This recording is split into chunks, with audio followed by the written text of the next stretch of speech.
Hey, True Believers England team here, and we've got a few things to talk about. Obviously, Brendan Fraser being cast as Firefly. That's the rumor anyway. We're also going to talk about some Frank Cho covers. He's hit back, ever since he did the Spider-Woman and the what was it, Gwenpool or something like that? Yeah. Spider-Gwen. People started getting mad, so every time he goes to a convention, he draws a whole bunch of controversial covers. So I figured let's look at a few just for fun. Apparently, Why the Last Man is getting hit from both sides because there's a Christian group now that wants to get an episode ripped off the Hulu. It's going to go away, guys. Just shut up about it. And you know what? We'll talk about that when we get there. Yep. And Ed Brubaker talks about why he did not go to Substack. So we do have a few stories for you. So kick back, relax. You know the deal. Zach, I put the link here in the chat if you want to jump on. Actually, if anybody wants to jump on that has a decent mic, that's all that I ask. So before we get started, I finally went to the comic book shop. Nice. And I'm a month behind. So, Suicide Squad issue 8 came out, but I bought issue 7. It's one of those things. And Suicide Squad is one of the few things I still enjoy from DC Comics. There's a new Catwoman graphic novel I saw that I picked up, and I read that, and that seems pretty good. But that's Suicide Squad so far is the only one I've really read. So look forward to that. Oh, and we've got an unboxing. So I got to remember that. Thank you very much to Zach Richmond. Some books for the auction. I'll do a little unboxing of that. I didn't open it earlier just so we could do. So what should we talk about first? And Ed Brubaker equals good pulp noir writer says opinion. I agree. I don't know. I think, well, let's start at the easiest. Let's start at the easiest first, and that's got to be Brendan Fraser being cast as Firefly. I say it's got to be easiest because I honestly think it's a rumor. Nobody dislikes Brendan Fraser. Yeah, he's like Keanu Light. I've never heard anybody say an unkind word about Brendan Fraser. By all accounts, he's the nicest guy you can meet. He had his problems. He actually got assaulted. What are you doing there? I'm shaking. I've got a dragon. It's dragon fruit juice. I know. It's yeah. You're doing what you tell us not to do. Oh, my Twitch is over. Zip. No, he's a really good guy. So, and I like him as an actor. So yeah, bring it on. Bring it on. I know he got a lot of flack for the weight gain. Man's over 40. Give him a break. He had his problems. He had health problems. He went through depression because of the harassment and such. So I don't bother him with. I know he hurt his back on the Mummy. So and then he went through. I think he went to a divorce too. Yeah, and he got harassed. And when he called it out, they suppressed his career. After the Mummy, he should have gone gangbusters. After the Mummy, he also did Journey to the Mysterious Island or something like that. Journey to the Center of the Earth. That was it. Journey to the Center of the Earth. And on Mysterious Island, they replaced him with The Rock. And this isn't now Rock. This is then Rock. He wasn't as big. This is Rundown Rock. Yeah, he was climbing, but he wasn't as big as he was. Yeah, G.I. Joe Rock. Yeah. So yeah, he had his problems, but I've always liked him as an actor ever since. I think the first time I saw him was not School Days. School Days was the black thing. The I remember director Spike Lee joint. Well, it was some School Ties, where he plays the Jewish kid. Ben Affleck and Matt Damon are the evil rich white kids and all that kind of stuff, and they put him. Go figure. And then of course, he did Encino Man, which I thought was freaking awesome. Actually, I love Encino Man. That was my first movie that I saw with him. I take it back, yeah. And then he did Blast from the Past. That was later, but yeah. But yeah, I'm just saying those the two I remember from his earliest movies I was watching with him. I'll tell you what. Other than The Mummy. I'll tell you what. Two movies that I think are far better than people give it credit for are George of the Jungle and Dudley Do Right. Those things are freaking funny. and I think they get a lot of flack they don't deserve. He really does sell them. That was actually when my daughters started to learn that movies were fake, because I remember they well, at this point they're really little kids. Yep. And I believe it is Ashley who asked me, "Is Dudley Do-Right George of the Jungle's brother?" What? Oh yeah, that's right. Okay, yeah. I thought that was really cute. But those movies are funny as heck. I recommend them to anyone, actually. Just kick back and settle in for a good time. Yeah.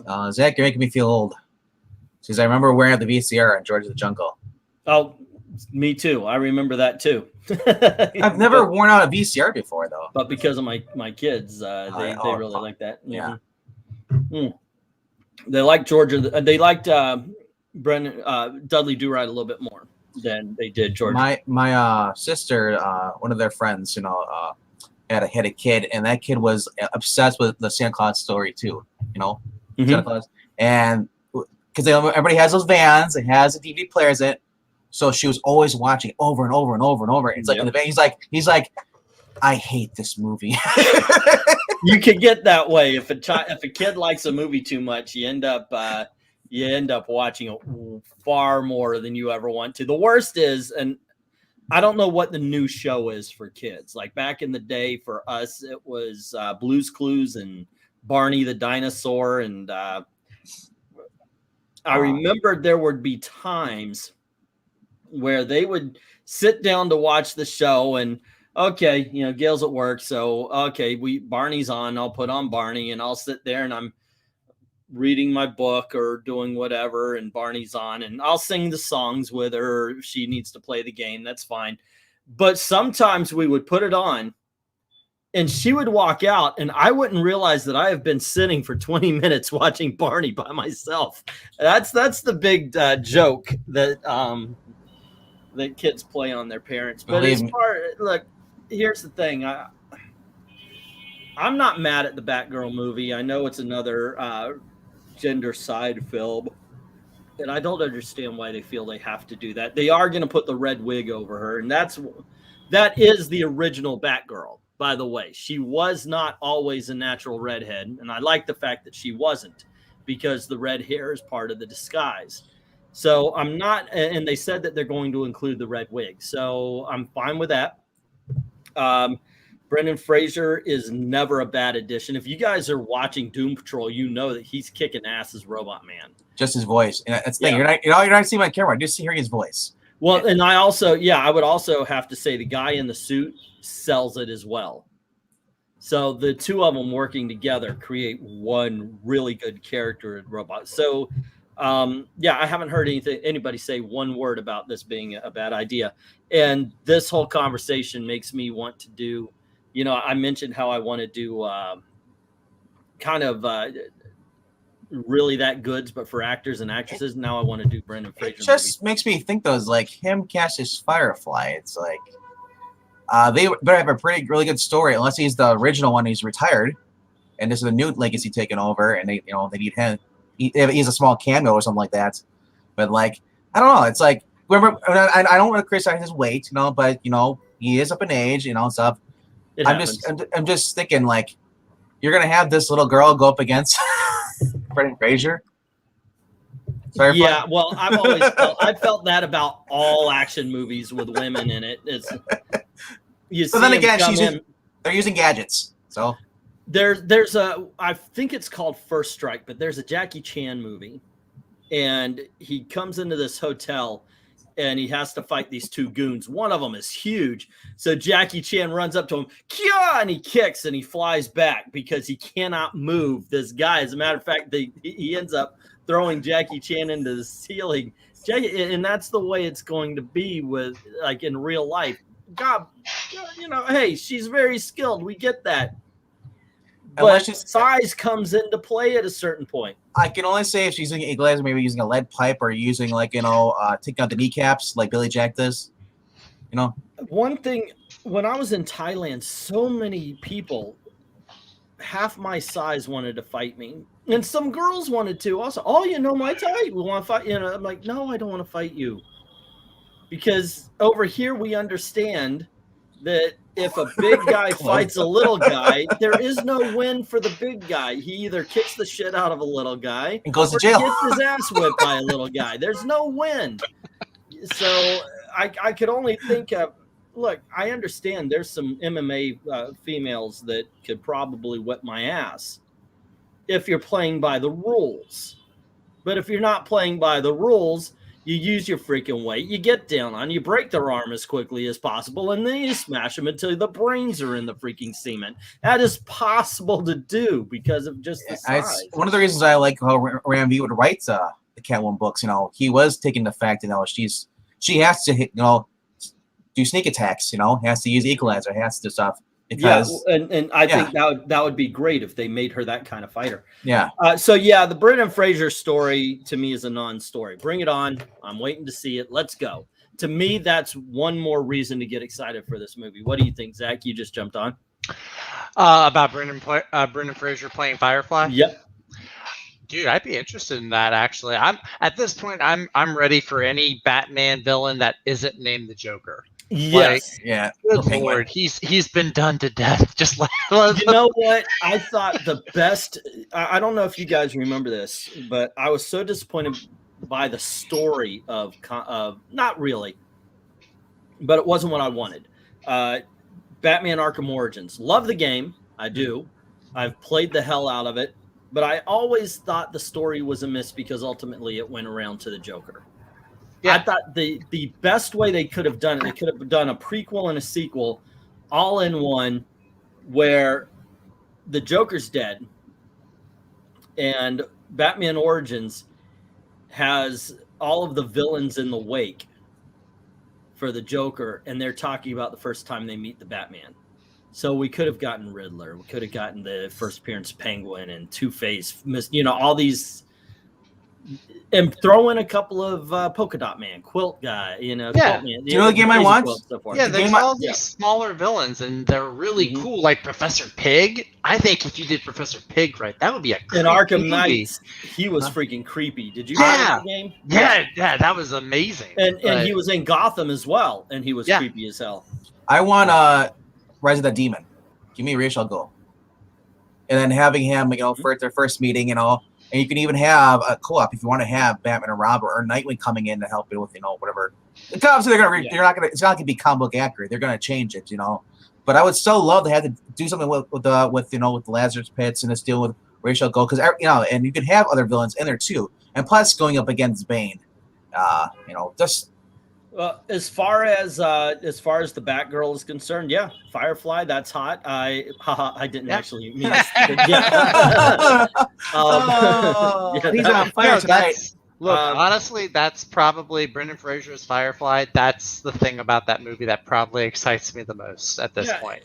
And if I were them, I would stick it to I would stick with Firefly. I gotta watch my language here. I'm saying the wrong thing. I would stick to Firefly and don't go the route that always destroys every superhero movie. The first one is good because they focus on the story, and then they feel they need to go bigger, and they put way too many villains in it. And it just by making it bigger, they make it worth less. That happened with Spider-Man. Spider-Man 3. It happened with the Batman movies, with the Schumacher movies and such. Just streamline it.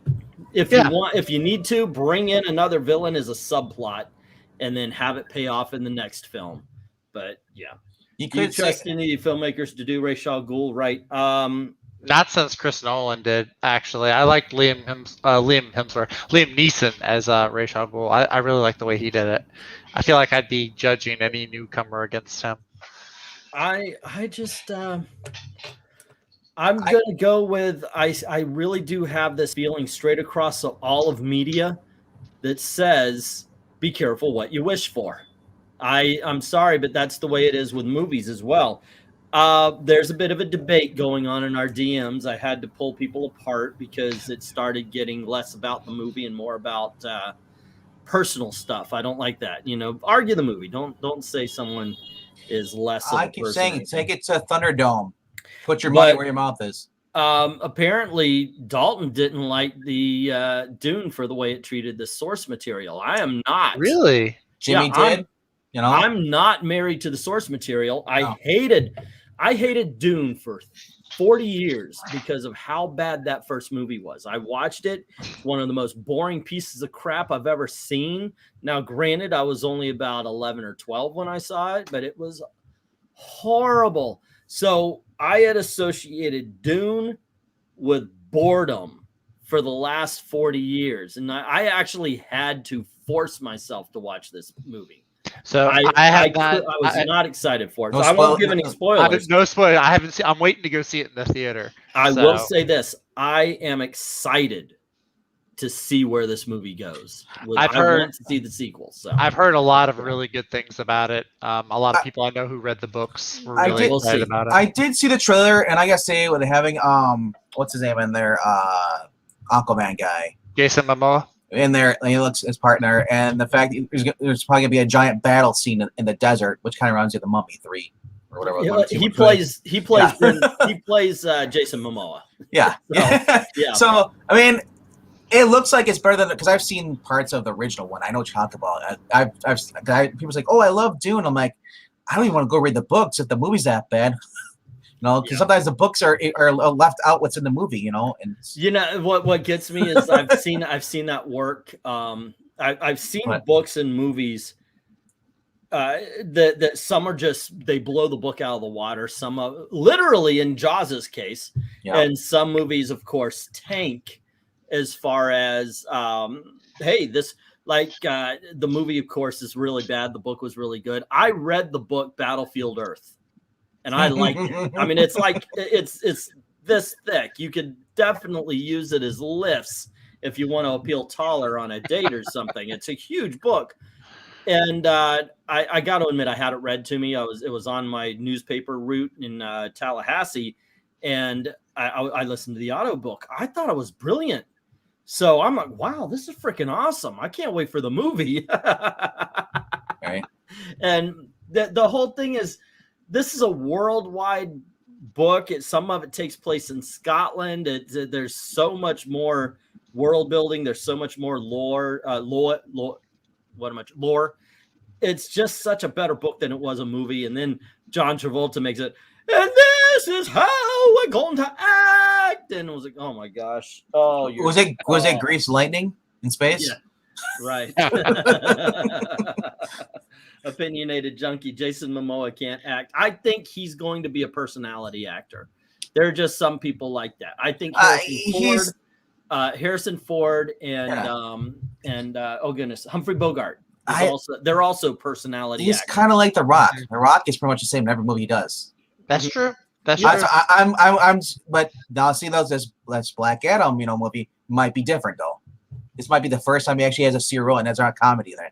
See, he seems to be taking Black Adam very seriously, from what I've heard him say. Yeah, hopefully. Hey, look, there occasionally somebody takes a role and it blows you away, and you go, "Holy crap! I did not know they had that in them."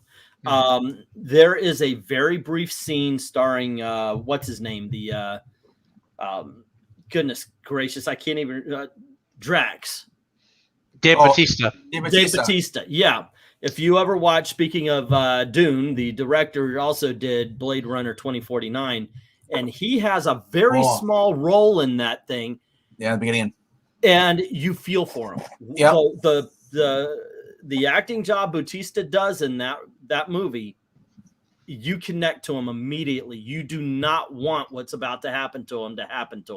So I got to say, sometimes somebody will get a hold of a role, or they'll do their homework, and they'll just really, even if they're not the greatest of actors, just nail it. And I think that was one of them. I really did. That's kind of how I felt about Ben Affleck. He's been going from movie to movie, and it's just kind of felt, it's Ben Affleck. Mm-hmm. Yeah. And then I admit, I saw 2017, the mashup and all, and I was like, oh, it's another. I watched it again. I didn't like it, but when I saw the Snyder cut, then I realized, like, holy crap! When they actually put it in there what it's supposed to be, the dude can actually act. And he actually it didn't feel like Affleck anymore. It felt like I was watching Bruce Wayne. I mean, yeah, not just that, but like, shoot, you go back and you watch him in like Daredevil or Pearl Harbor, any of like the early 2000s movies he did.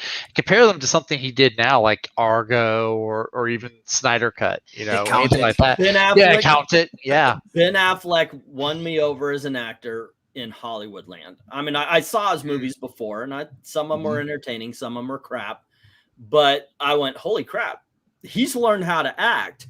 When I saw Hollywoodland, he played George Reeves. It was the George Reeves story, and he nailed it. He was really good. Let me get some comments here with Spiffy saying Joker's a good movie, solid 7 out of 10. It's not a superhero. I agree. No. It's not really a superhero movie. It's a tragedy of sorts. Yeah. What else do we got? Did he just out himself as a Scientologist? No. I've read the Talmud. I'm not Jewish. I've read some of the Quran. I'm not, no. Actually, when I was young, my father said, if you're going to believe in a God, he lost his religion and faith in Vietnam. And he said, if you're going to believe, read more than just one of the books. And I did. Okay. Yeah, so I did read some of them. So I never read any Dianetics, though. Never read that. Let's see. Blade Runner 2049 sucks. We all have our opinions. I've heard that it was good. I hadn't seen it. I only saw the for first what it was. It's pretty good. Yeah, they did bring in Harrison Ford's character in towards the end. That's what I think too. It was all right. I didn't love it. I thought it was a beautiful movie. I didn't want to be a direct sequel. Right. That's my thing. I didn't need a Harrison Ford in there. I like it when you can do Blade Runner stories without Harrison Ford, as long as you have the main focus is that the corporation's bad and you got people questioning it. It's basically going to be the same story, but like, look at the comics right now. Look what we got Blade Runner Origins. That is a phenomenal story that has nothing to do with Harrison Ford's character whatsoever.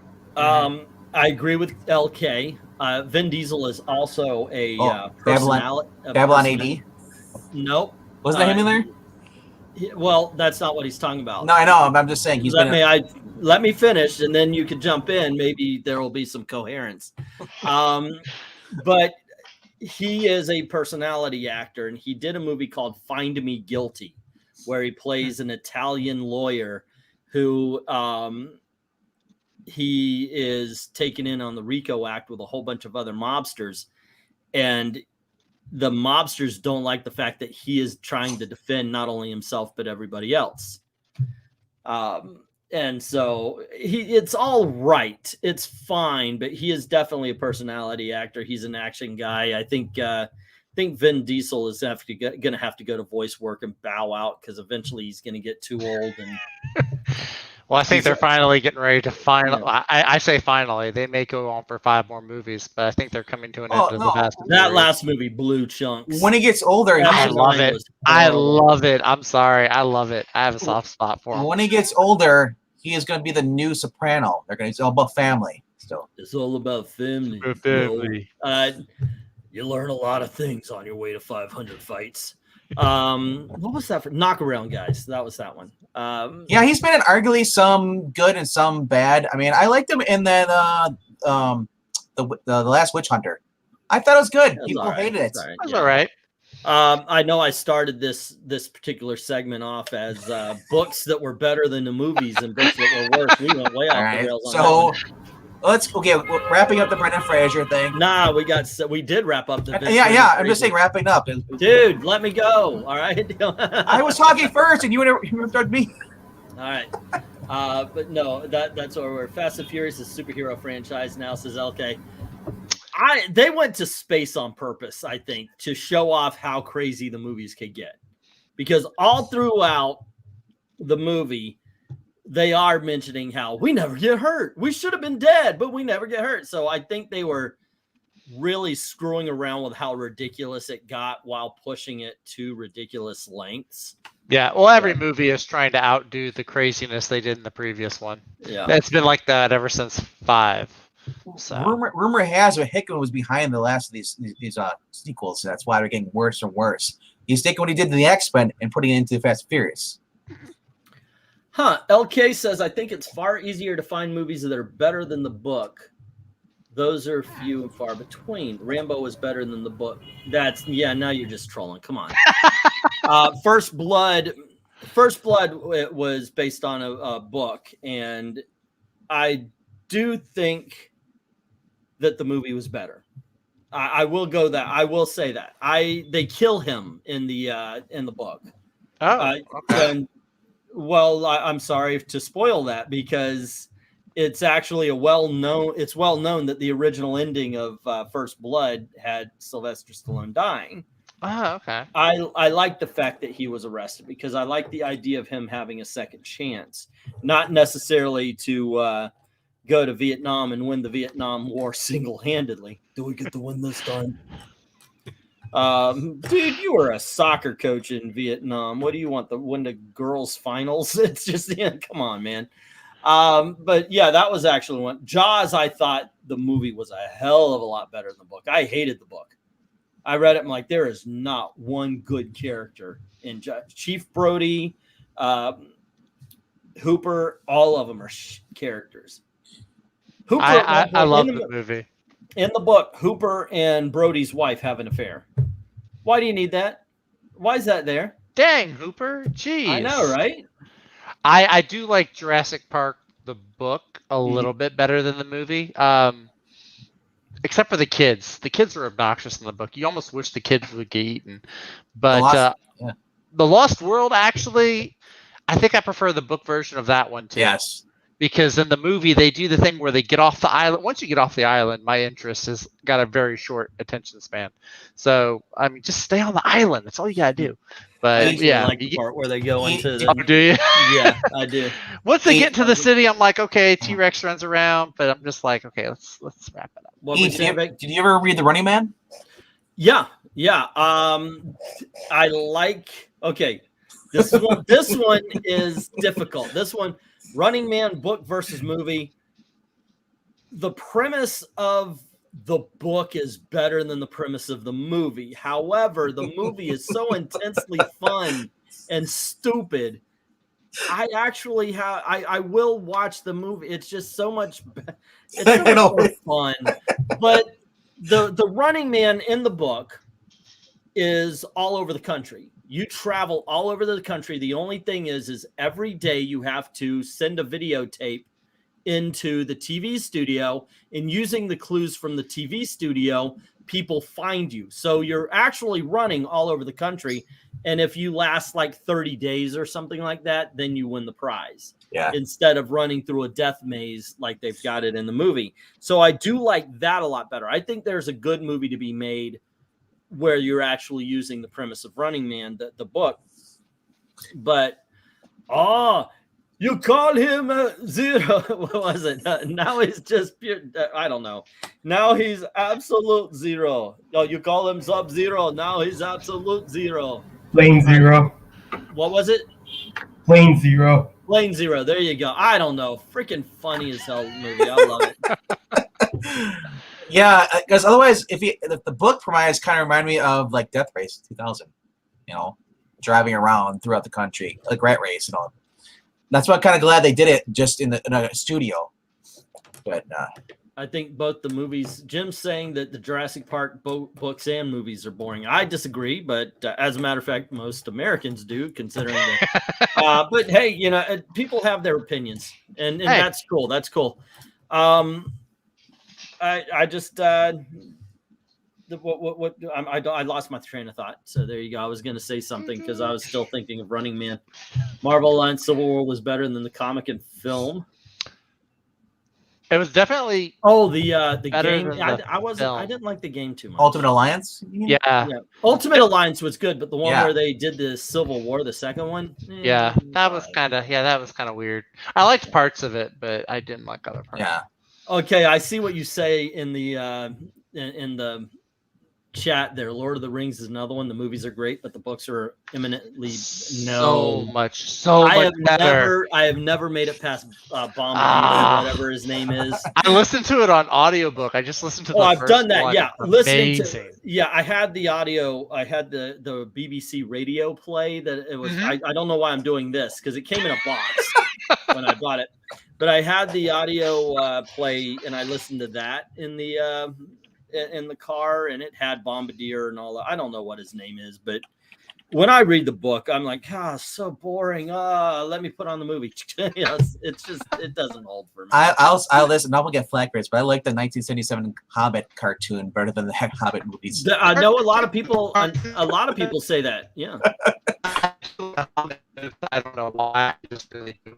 But I do like the cartoon. Are you auto tuning there? Speaking of robots, you're frozen.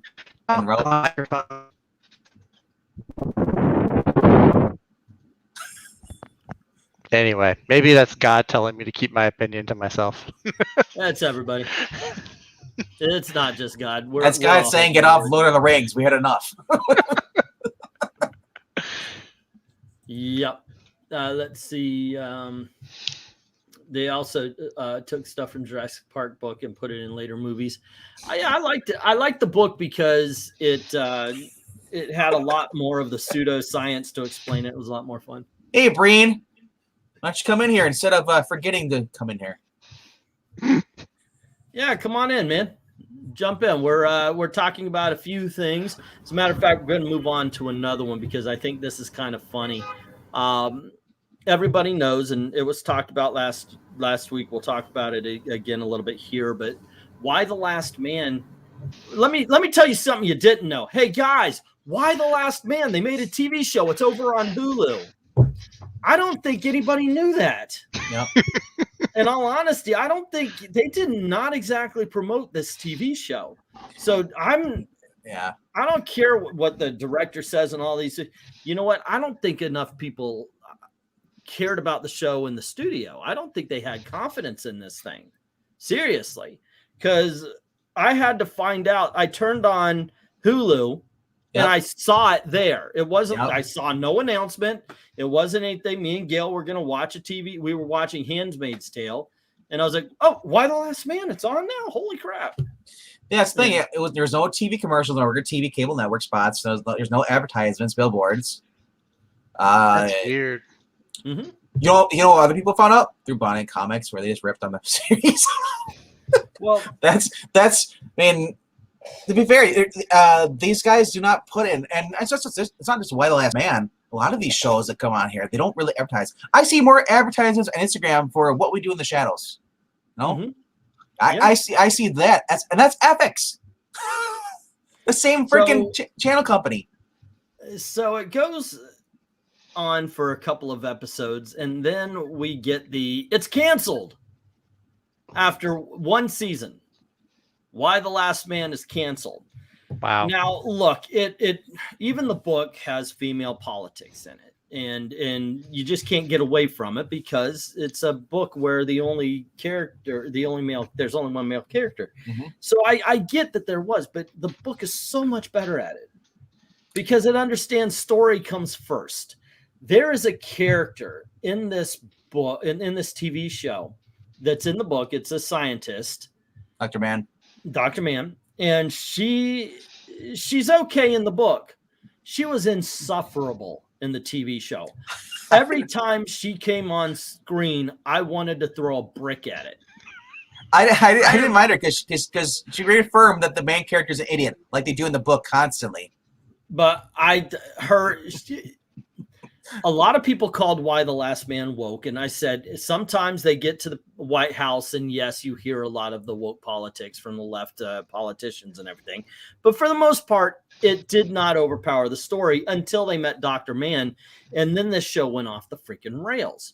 So there is a petition now because of a scene that she was in, and it's from the religious right. Now this got hit from the woke left because they affirmed that women who want to live as men aren't real men because they survived they survived the apocalypse that killed all of the men. And so the wokies got mad at that, and the religious right recently got mad at the show. I think I read about this earlier today. Because of this, and they've got a petition here. And it goes on to say, our Lord is being insulted. Hulu's Why the Last Man shows a female scientist with 2 friends participating in a pagan-like ceremony. After this ceremony, they enter a church. What happens next is horrible. The woman scientist then proceeds to grab a communion bread and feed it to a monkey. While doing so, she mocks the Eucharist, by saying, yummy body of Christ. Come on, get it, nice. This is blasphemous and an outrageous offense against our Lord. God is not to be mocked.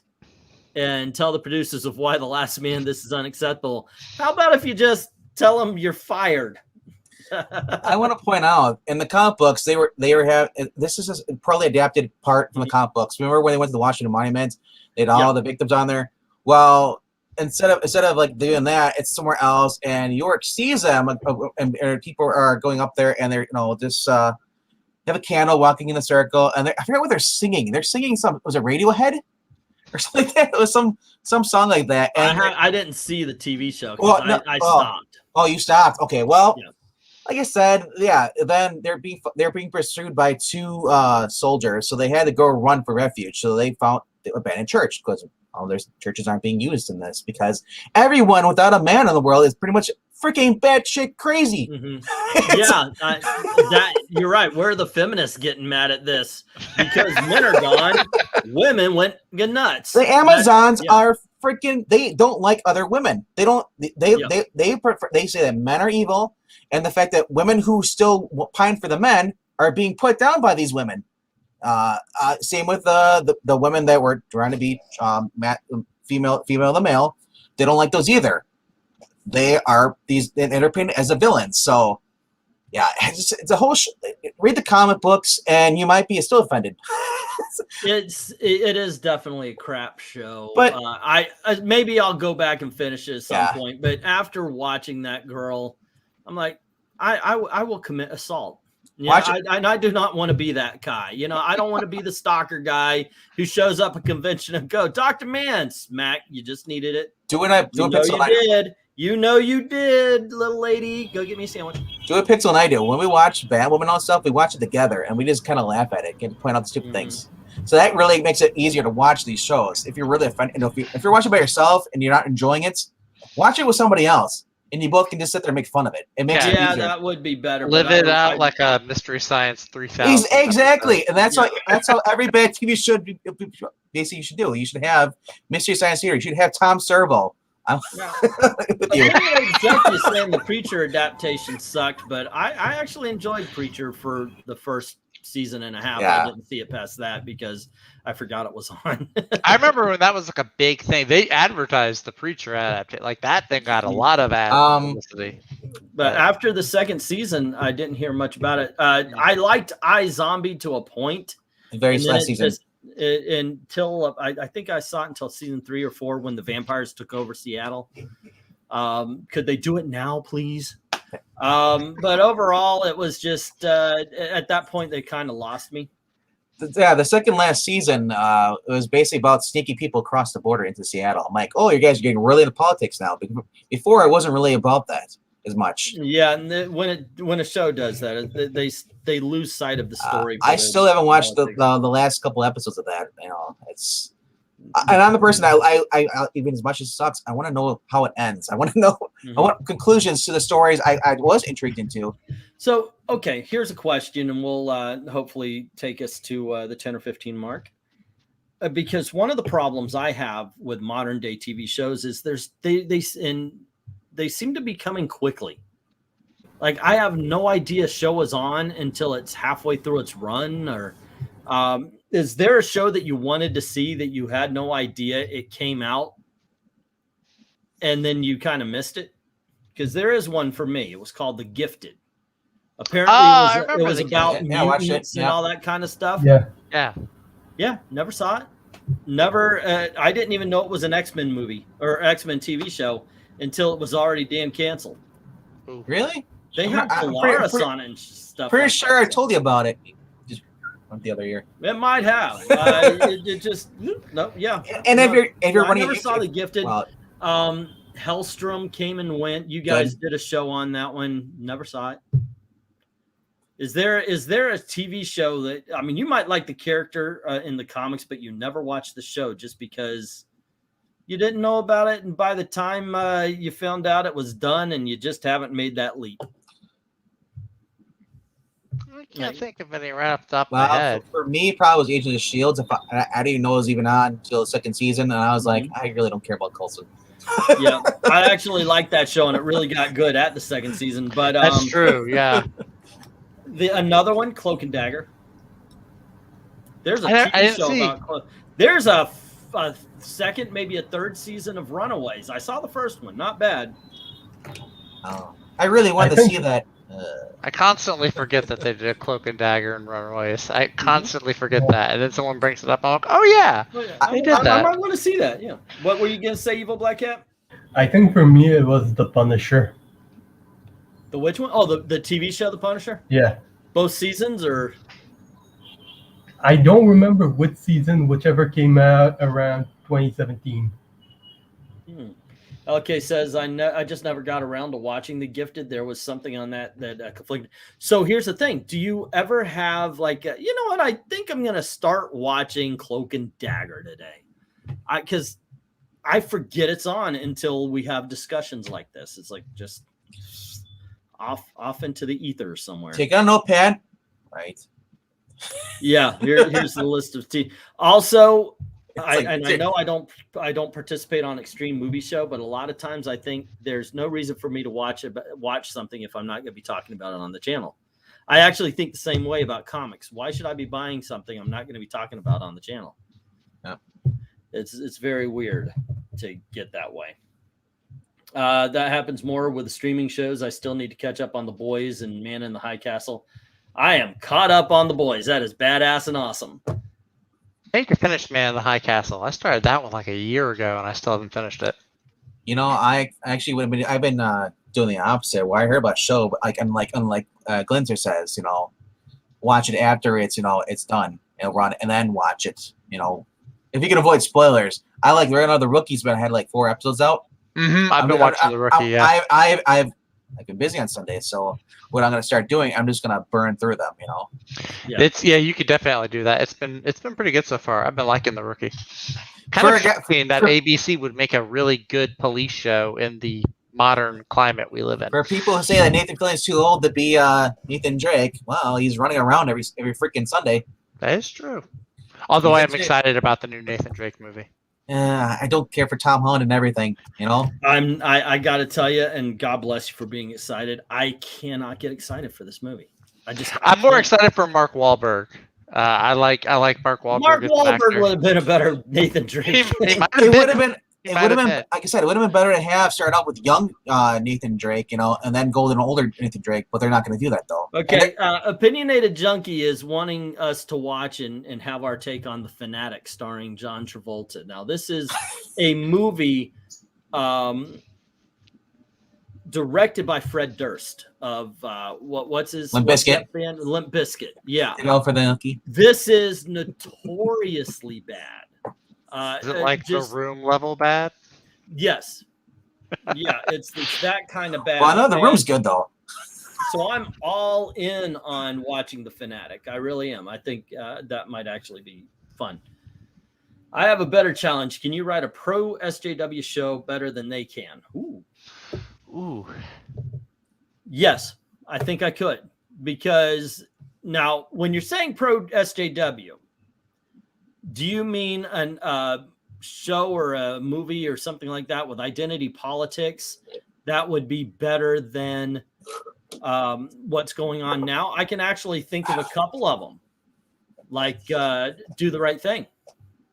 Do the Right Thing is all about race and identity. It's a good movie. You know, so it can be done. A movie about identity can be done well. And as a matter of fact, it also can win Oscars for if you do it poorly. If you look at Crash was horrible. I could easily write season 2 and season 3 of Batwoman a lot better than them, instead of her being a victim all the freaking time, just going out and kicking criminals' butts, bringing in a criminal of the week. I don't care.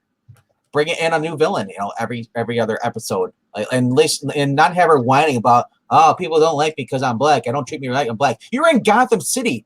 Criminals don't care what color you are. They're going to shoot you and rob you for your money. Yeah. Oh, whoa. We can't. This guy's black. Sorry, we're not going to shoot this person. Go along, sir. You, your boyfriend, you're dead. That might actually be a reason. Alrighty, so let's see. We've got Ed Brubaker explaining why he didn't go to Substack. We've got DC Comics talking about how gay Superman is outselling everything, and Frank Cho being outrageous. You know, I want to save Frank Cho for last. We're going to save Frank Cho. Yeah, for last, that's how. Because that's just going to be fun. Yeah. Let's see what Ed Brubaker is up. Because apparently Substack is a thing. And so writer Ed Brubaker says that working with Substack would be too much to keep up with explaining. I'm just too old for it. This is by Henry Verona, published just a couple hours ago. And this is from the Hollywood Reporter. Well, thank you. I should have checked that first. All righty. Let's see. For Ed Brubaker, disappearing into the 1980s world of Reckless has been a much-needed escape. The acclaimed writer and his longtime artistic partner, Sean Phillips, introduced pulp hero Ethan Reckless only 10 months ago, blah, blah, blah. The Reckless books have been a hit. Whose collaboration? This is not what we came for. In April, but maybe I should have stuck with the part that just talks about what we wanted. Okay, so let me go through this. Over the summer, the digital newsletter platform Substack began pushing for more comic book content. They hired Nick Spencer to oversee this initiative, who then recruited many of the biggest names of comics for new and original works. Some of the creators involved, and they named some of them. It's an interesting phenomenon. People definitely made it sound like it was going to shake things up more than I think it's going to, said Brubaker. The rise of Substack coincides with the renewed push for digital-first comics from both Marvel and DC. Only if they adjust the price. DC, they announced a partnership with Webtoons to create original content based on its characters by using the unique app, blah, blah, blah, yada, yada, Infinity Comics. During this conversation, Brubaker also addressed how his now infamous interview on Kevin Smith's Fat Man and Batman, where the author revealed that the Screen Actors Guild paid him more for his cameo in Captain America, the Winter Soldier, than Marvel did for creating the Winter Soldier himself, which of course is that's just sad. It's ridiculously God, bad. That is why I am on the side of Ditko's family, and I'm on the side of all the artists and writers that are being sued by Marvel. I want them to get the rights back. Yep, I do. For real. That Marvel and DC, and I understand that some of it was work for hire. I just would like it. I would love to see them lose the rights at this point. I have no sympathy. I used to have sympathy for it. Like I used to think, wow, yeah, I would hate to see Mickey Mouse go out into public domain because then we would see like stuff like Mickey porn. Well, you got the internet. You know what? If you wanted to see Mickey porn, it's there. Thanks, internet. I know, but it's not legal though. And he says that podcast inspired a larger industry-wide conversation about comic book creators' compensation rates, something that Brubaker feels optimistic about. I'm hoping that there will be some kind of happy ending to it at this point, because I feel like they definitely got the message. And currently, Brubaker is working on the Reckless. The pair own the rights to the property, and okay, so where did he say why he didn't, or why he turned down Substack's comic offer? Yeah, you didn't really read anything where he said why he wasn't doing it. That's weird. I'm hoping that we're at the point where comic book retailers who used to order 200 copies of our first issue of something are now ordering 200 copies of our graphic novels for the first day. The writer also cited an industry-wide increase in sales as an added incentive to stay invested in print over. Okay, there you go. Okay, the very last sentence. The very last part. The offer was amazing. You, who are we looking at? CBR. Oh, I should have known. CBR. Yeah, no wonder the article is horribly written. Yeah. Why? Why do I do this to myself? But hey, good for him though. I'm glad that his print books are selling. I know some of our. There's an original article in the private chat. That's the one, the Hollywood Reporter. But it's a long article. Yeah, I've got that one open. Okay. So yeah, I've seen this Substack. I've seen a few things. It's all right. I want chips now. But Ed Brubaker's doing his thing. You want what? Chips. Subs. Someone subs. Okay, Brain, go find a Pringle can. Okay, I have an issue with calling Brubaker the co-creator of the Winter Soldier. The Winter Soldier already existed. He's Bucky. Yes, he created a new story for him, but he already existed. Good point. He said basically he didn't want to increase his workload and interfere with his work with Sean Phillips. I think because the Wonder Years was based on the 1960s, 70s, which is eons before I was born, I couldn't relate. I mean, Methuselah was alive back then. Yourself. To be fair though, Bucky was dead. Actually, here's the thing: as you grow older, you actually can relate to Wonder Years more, no matter what decade. Because, yeah. Let's see. I watched it because Mom liked it. What are we watching? Oh, the Wonder Years. Wonder Years, the new one, the remake. Oh, the new one? Yeah, I haven't seen That's it. what they're talking about. I haven't seen that one either. I keep seeing ads for it though. Yeah, they're really pushing Against your will. Yeah, it's like, why are you showing me this? I Instagram, like every scrolling down. Oh my gosh! You know what? So, you brought up ads, and I had ads on the mind because I got pissed earlier. When I'm working, I'll put on a YouTube video and I'll let it play. Like, yeah, you know, it'll just keep going. And occasionally, yeah, I know I'm listening to an ad.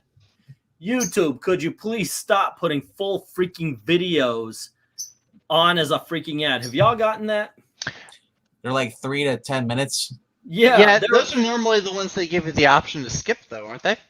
Well, Not if always. I'm working, yeah. I'm over here, my TV's way over there. Sir, if you don't want that, you have the privilege to pay them money for YouTube Red. I'm over here working, and then I hear, yo, I'm like, oh, here we go. All right. Yeah, I'll get like the 20, 30-second ones that you can't skip. And it's just like, okay, fine. There's also sometimes you'll get one where it's like a politic thing, and it's an hour long. Come on, man. I like the surveys. Seriously. Which one is you most likely to care about? Where is the one that says none? Stop giving me heads. Yeah, please.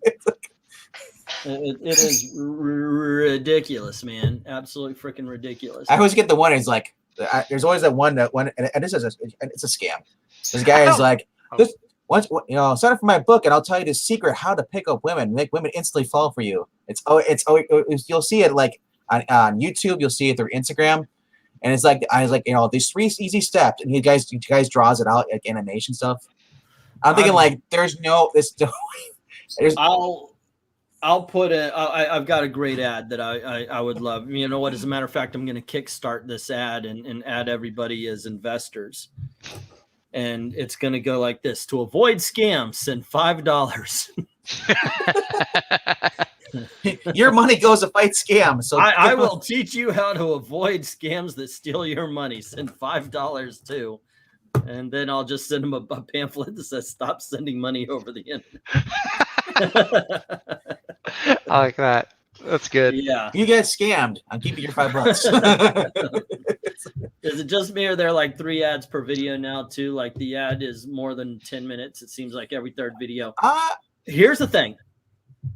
If you do not manually put your ad in and you have a 10-minute video, they will put your ad in there, whether you like it or not. And sometimes even if you click non-monetize, they'll put an ad in there. So usually there's one at the beginning, and then there will be an ad every 7 minutes. If you manually choose to put your videos in, and I've done, or your ads in, occasionally I'll remember to do this. I think I do. I try to put the ad all the way at the end, right before the remember to click like and share, because I figure, okay, you've seen everything. Hopefully then there's no ads between. But YouTube has become dicks with the ads. They really have. And they started doing things where like when I first started, you got revenue from every ad, even if it was a penny. You know, I would actually have, this video made 2 cents, when you first start. But the thing is it adds up. because after a while, oh, this one made 2 cents, this one made 50. Now you're making 75. Look, it's a whole dollar. Woo! You know, and now they say you can't get monetized, but they still put ads on your video. The whole point of not being monetized is because they think ads are not suitable for your video. So it's a big old rip. It's a big old rip. Spiffy Gonzalez comment. I'm just dying. I just saw it. It's one of the ads. Let's see. I got an ad that was like men who have stamina and this secret. YouTube, what the hell are you trying to say? And where can I find that ad? If you want girls, here are 2 words: planet and fitness. If you already have a girl, here's 2 words for you: nacho and cheese. Chloroform, reg, trunk. Actually, if you're married, tiramisu is definitely one of the words you want to learn. Money and Baskin money. Robbins. Those Those are my 2. What's up, BBC? Yeah. Like I said, the best way to get to a girl is money and money. You have both those. I actually really liked the Squatch soap ads. I thought they were really unique and creative when they first started coming on. Then after the 10th time, I was like, okay, it's enough. I don't need your soap. Go. I do watch the movie trailers when they show the movie trailers for the ads. I do watch those. There's the vegetarian pancake that we're like I keep seeing on Instagram ad. It's like Bismarck. Is it Bismarck or something like that? It's Bisquick? I don't think it's Bisquick. It's some like Kodiak. That's what it is. You ever seen those? The Kodiak, and they're like, I don't give my kids sugar in the morning. I give them pancakes. They like it. And it's like, you know, and like I'm thinking like, kids are in a cult. Sure. It's like a video. There's a video I saw a few weeks ago. It's like this woman saying her dog was vegetarian. She's like, she has 2 plates. There's like the vegetarian dog food, and then there's like actual meat, like dog food. The dog instantly goes over to that has to be a setup. It has to have been. Oh, it has, because there's no way. There's no way. Well, if she was actually a vegetarian and she's making a video to show that her dog will choose, then there's no way she's going to post it when the dog fails. Exactly. So it has to have been a setup. I get GoDaddy and wear your damn mask ads all the damn time. Those are the masks. I haven't seen a GoDaddy ad since like Super Bowl 2016 when they were doing the porn GoDaddy. Since Candice Michelle. Okay, I do remember that. Yeah. I saw that. Yeah. It's just strange stuff. Yeah, but YouTube really screws people over with the ads, in all honesty. Not a big fan. Not a big fan. 4 words every man needs to hear. Oh, yeah, right. Sorry. I don't know what an apology from my wife sounds like. I honestly, no, never. I know what it sounds like because I'm always apologizing to her. If I've never heard Gail apologize without the word "but" following the "I'm sorry." I'm sorry, but you did, wait, no, that's not an actual apology. That's an explanation of why you freaking did what you did. The Dr. Squash soap. That's the other one I keep seeing all the time too. That's a scam. I have no idea what squash soap is. It's like natural soap that they make. It's actually, I did order some. It was pretty good. It just ran out really fast. Well, it's really expensive. You're paying like $20 a bar. Saying they probably show everybody in Florida. You'll never feel this clean again. I'm like, I just use Ivory. I'm good. 3 words every man should know if any relationship. You're right, dear. I told my wife early in our relationship, look, I will never argue with you unless I know I'm right. So if I am arguing with you, shut up. You're wrong.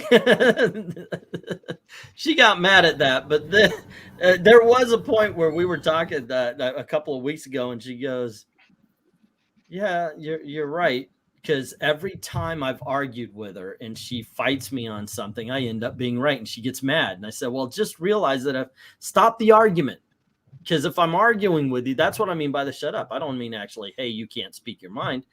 But if I argue with you, then trust me, I know I'm right. I'm not thinking I'm right. I couldn't maybe be right, because I will not risk a freaking argument if I don't already know I'm right. And yeah. Okay, says I didn't know Gail was a Democrat. Yeah. No, well, she actually started off as a Democrat. When we first got married, she was, and I argued with her a lot about politics, and then she just found out that she didn't know shit about politics, and everything I was saying was absolutely right and came true. Wives believe they're right only part of the time when they're speaking. Yeah. Well, in all honesty, Gail's got me on a few things. She is a better organizer. She's definitely got her crap together when it comes to money. I am not one of those people. If I have a nickel, I'll try to find one of those machines, you know. Hey, all right. You know, it's just I've always been horrible with money. She hasn't, you know, so we do compliment each other on certain things. Yeah. I don't know if you've been to the zoo lately. It's kind of off topic, but you're talking about the coins. So whenever I go to the zoo out here, you could do the imprints on like the pennies. Oh yeah. Or you could do like create the plastic animal and it would create the molding for you. Yeah, they're like $3 now. They're $3. Yeah, they used to be like like 50 cents. There you go. Now it's just like, can we have one of your arms? Wow, y'all are give the kids arm. Don't go to Disney and get one. I'm saying, I'm like, I'm at the zoo. It's not Disney. You know? Yeah, the theme parks are a little bit more expensive. I prefer I want to go to Africa where you can actually just go up and pet the lion. There's no cage between you. Right. Yeah, that's always nice. Yeah. Yeah. It's cheaper too. We at Busch Gardens, you can go into the kangaroo pit and that's cool. Pet the kangaroos and all that kind of stuff. Do they allow alcohol? I don't know. I think at Busch Gardens they tend not to let people go into their kangaroo pit with a beer. Well, you call it Busch Gardens. I'm thinking drinking already. Thoughts on lion cubs? Their meat is delicious. All right, so let's see what else do we have here. Okay, let's talk about this because I've talked about it in many different ways.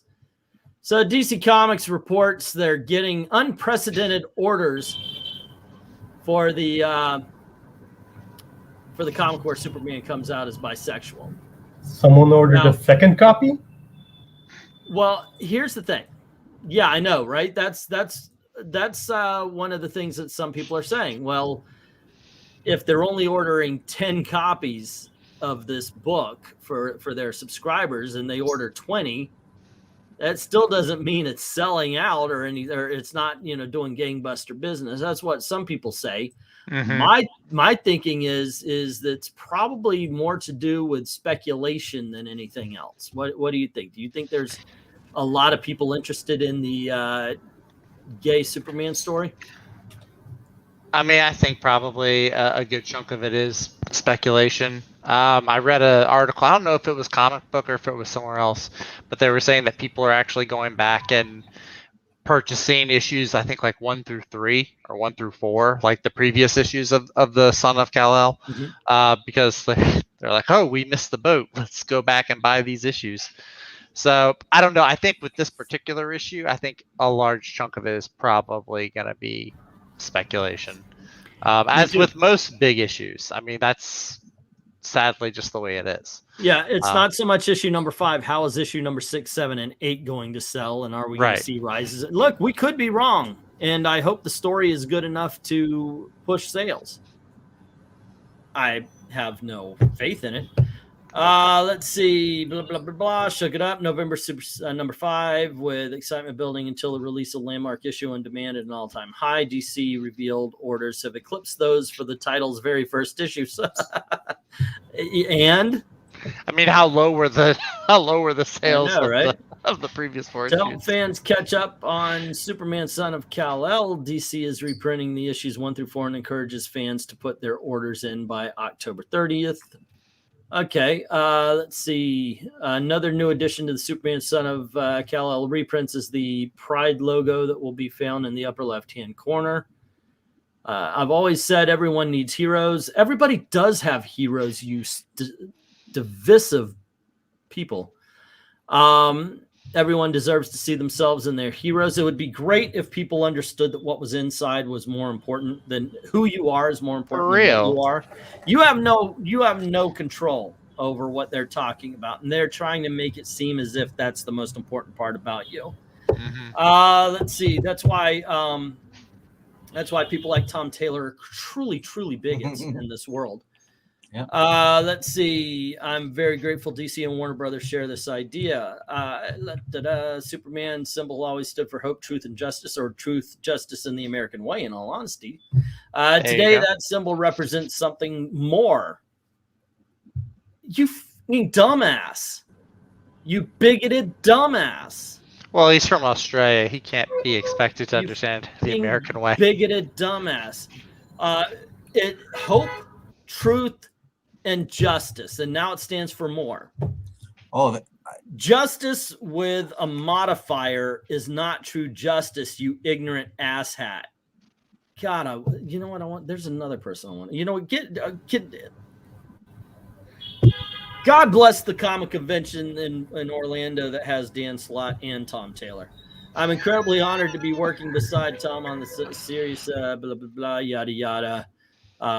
We couldn't be prouder to tell this important. It's not an important story, dude. We've actually heard about gay people before. We talk about a power of DC multiverse in our storytelling, and this is just one. And here's another thing. You can do it. This is truly, you know what? I'm going to turn this shit off. This is one thing where I don't believe it, and I don't buy into this crap. And it's one more way that they are using identity politics in the wrong way. They turned DC into a multiverse to the point where nothing is real, everything is real. Doesn't matter what it is. If they do a serious cats are Batman and dogs are the super family, cats are the Bat family. If they did that, they would say this is legit and this is canon and blah blah blah yada yada, and they'll say it's the multiverse. It's Planet 152 of some sorts, and that makes this an insincere gesture because it's just one more universe. And if this whole identity politics thing goes south, they could put the chairs up on the table, turn the lights out on that universe, and never talk about it again. And that's what this is going on with the modern day writers. That's why, you know what? Look, I'll even say that right now. I'll say it right now. This is why I think that people who are gay, people who are bisexual, should be up in arms about this, just because it is not a sincere thing. They set it up to not being sincere. The whole point that John is not gay and he's just bi is because they could say, "Oh, if this doesn't work, he'll start dating girls and we'll never mention it again." Yeah. When all of the identity politics is over, they'll never mention it again because at some point in time, people might turn on this. Mm-hmm. If they have made him flat out 100% from the beginning gay, if they didn't let Bendis ruin him, and like I said before, a coming of age story would have been a hell of a lot better than what they did. I'm on my freaking soapbox. I'm just gonna say I hate the argument. Well, they set up in 2 issues before them. Like it should have been set up like. Oh my god! You should have had a game plan. You should have had a roadmap. It should have been. It could have been a subplot for years. Bendis could have set it up without aging him up like that, just cheaply aging him up. Well, I think it would have been creepy if you had done the story with a 10-year-old. It's creepy regardless. They're taking a kid and making him gay, and then making Superman their own agendas. Over the years, as the two of them got older, like Wayne. Yeah, you could have seen this development. You could. Yeah. Even now, as he is aged up, this should have been a year-long story, a year-long revelation. But I will be fair, where he's thinking, and and it's a subplot to the bigger plot, not the whole story. To be fair, that's the problem. Look, guys, I'm going to say something that apparently DC finds to be shocking. Gay people exist. And gay people have been doing things. I'm sorry, but the announcement is not the story, but they announce it as if it is, and that's the big problem. Well, I was saying the other day, I think this whole thing is just like, because with first it was Robin, and now it's Superboy, and then we even saw it happen with the Amazons. I think it's just some kind of new marketing technique they're trying to do. Like, let's see how much shock we can put, and have that be our advertisement. The Outrage buy, because literally, and I do have that issue. I did read Nubia, and I like the character, or at least I liked the character, and I like things that have been done. The story, she really is only in 1 or 2 panels. This is not a big thing. It had they not mentioned it off or out of the book, you would not have known about it in the book. Right. Not really, anyway. I mean, to be fair though, even if they did it the way we wanted it to, there's still going to be people are going to complain the fact that he's even like questioning his sexuality. They're not going to like that at all. There's always going to be people who do not want gay characters, regardless if they're written well or not. There are those people. They're not the majority, but there was always going to be those going to complain about anything, because a lot of those people are the ones that don't even read the comic books. So you're gonna have that stuff, unfortunately, and it really makes the rest of us who do read this stuff, they rope us into with them, and I hate that, because it's not who we are. But my question is that now, as far as the McFarlane toys, are they going to have like 62 different gender Robins? You can have a build-a-figure. Yeah. You can build one. Jim Sorensen, half of the buyers are probably YouTubers, 48% speculators, and 2% the few woke customers. Yeah. One thing I find, I used to do, I don't really pay attention to it too much, the Disney Channel. When I would go out, like it would be the first day a restaurant opens, right? So I would make a reservation. I would go so I could review the restaurant. And I stopped doing it because I went to one and you could see like 8 people in the restaurant, cameras on the table, all doing the freaking YouTube thing. First day is all, that does happen. YouTubers, they know they can get clicks, so they'll go check that out. I'm going to read it and I'm going to make a video because I know it will, it'll get the clicks. And so there you go. It's the same with finding your favorite hero character. You feel that they are made for you, even though the writer doesn't know who you are, says Rhaegar. Spiffy says, I'm okay with gay characters, just not characters who change their super dramatic. Well, that's the whole thing. That's what I'm talking about. Nobody here is against gay characters. It's just do something with them. Don't tell me, oh, well, what's the story? They're gay. That's not a story. I don't give a fuck. I saw Lakesia Falls. No. In the bird cage, for those of you who saw it in that version, look, we know they could do things. It's fine. In the situation of the North Star, it wasn't really too bad because they make such a big deal out of it. So it wasn't like shove their throat. He's gay. You have to. If you don't like this character, you're bad and all blah blah blah. And then what's happened in the North Star? It's kind of been like, oh, he pops up here and there, but he's pretty much he's been shunned. Yeah, like all of the old, like they had one when I first got into Marvel. I was reading New X-Men, not the Grant Morrison one, the other one with the kids. And there was the gay lizard boy, and pretty cool character actually. I really liked him. We did a mini series with him earlier this year. Yeah. No, this was a different one. This one was green. He could actually you could cut his arm off and it would grow back all muscle. Yeah. It was actually really cool. Nowhere to be found. Like, I'm sure he probably draw him in the background, probably in some of Hickman's X-Men comics, but he's not front and center. From what I've understood, because I have had this conversation before, and it's laziness. You can't make a gay Superman-like character because it won't get the publicity as if you make. So they want to go from 0 to 60. But the thing is you're going to lose readers as much as you gain readers. So you're not going 0 to 60. 0 to 30, maybe. Okay. Yeah, they not at all interested in bisexual Superman, but you know what? I've read all of Strangers in Paradise, says Trusty Side. Their mental idea is of what's readers. They think that if they don't put it, as a main character as gay, no one's gonna want to read it. you know. Or they'll like, be called out by some writer that doesn't do anything. They'll be I called don't- out for I don't mind if no there's a gay, inclusivity. I don't mind if there's a gay character in there, but you're not gonna have, you know, if they come and introduce character and like also Tim's now, he's very flamboyant, and like, you know, he's I can't catch a football now. And, you know, Yeah, they did do that with Iceman. They draw Aquaman now. He's Aqualad. They're now calling him. They draw Aqualad completely different than he's ever looked. They have him acting completely different than he's ever acted because they said, you know what, he's gay. So let's write him as if there isn't 15 years, 20 years worth of stories on him.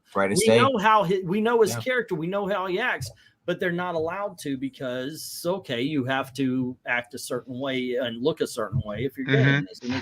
And that's why I get comments and such talking about how stereotypically offensive the characters are when they do this to them.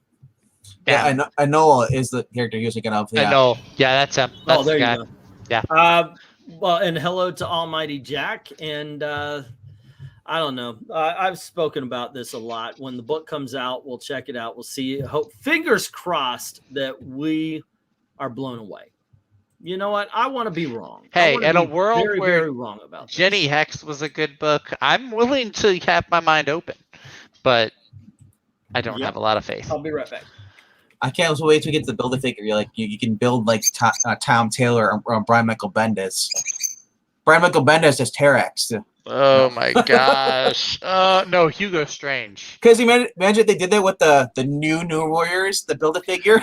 Oh God! Oh, I so wish. I'm You can actually build- glad you- we didn't get the new Warriors. The new Warriors, Marvel Legends. You can build a pride flag.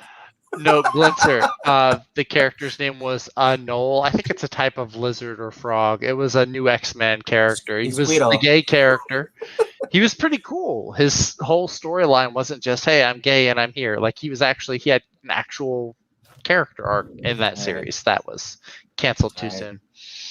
But okay, that's the new thing though. They're gonna have the new Warriors as action figures. To build a figure, you're gonna build a giant pride flag. That's the new thing. Or Captain Planet, because now he's probably gonna be, hey guys, I'm saving the planet. And he would be too, because they would write him as stereotypically offensive as they could. yes, they would. you get sparkles, you get sparkles, everyone gets sparkles, yay! Right. Okay. So I guess let's move over and talk about this. Ever since Frank Cho came out with that Spider-Woman thing and the Spider-Gwen thing, a lot of people got mad, and so he decided every convention he's going to put up some covers that are gonna irritate a few people. I sent you a link. I'm not sure if it's the one you already had. God bless Frank Cho. So I thought, hey Ash, how you doing, man? Hey everybody. I thought it might be fun before we do a unboxing of some books sent by Zach. Thank you very much for the option. Oh, you got them? Oh, awesome. Yep. Cool. That we take a look at this and then we'll close it out with the unboxing. So let's share this out and show off some of these. One of them, of course, is on the thumbnail. I like that one. When Frank Cho goes to comic conventions, he creates a number of original sketch covers using superhero characters that recall his comic strip Liberty Meadows. Originally dubbed the Outrage covers after a specific reuse of Spider-Gwen that incensed the original creators of the character, it doesn't seem to have stopped him, and he has continued with focus on satirical concepts of sexuality expressed in comic book covers and the consumption of wheat cakes. Here are 3 from Baltimore Comic-Con sketch covers for the Sandman universe, Aquaman and Harley Quinn and Poison, or Aquaman and Harley Quinn and Poison Ivy. So how will 2021 treat Frank Cho? So this is the Sandman one, and we have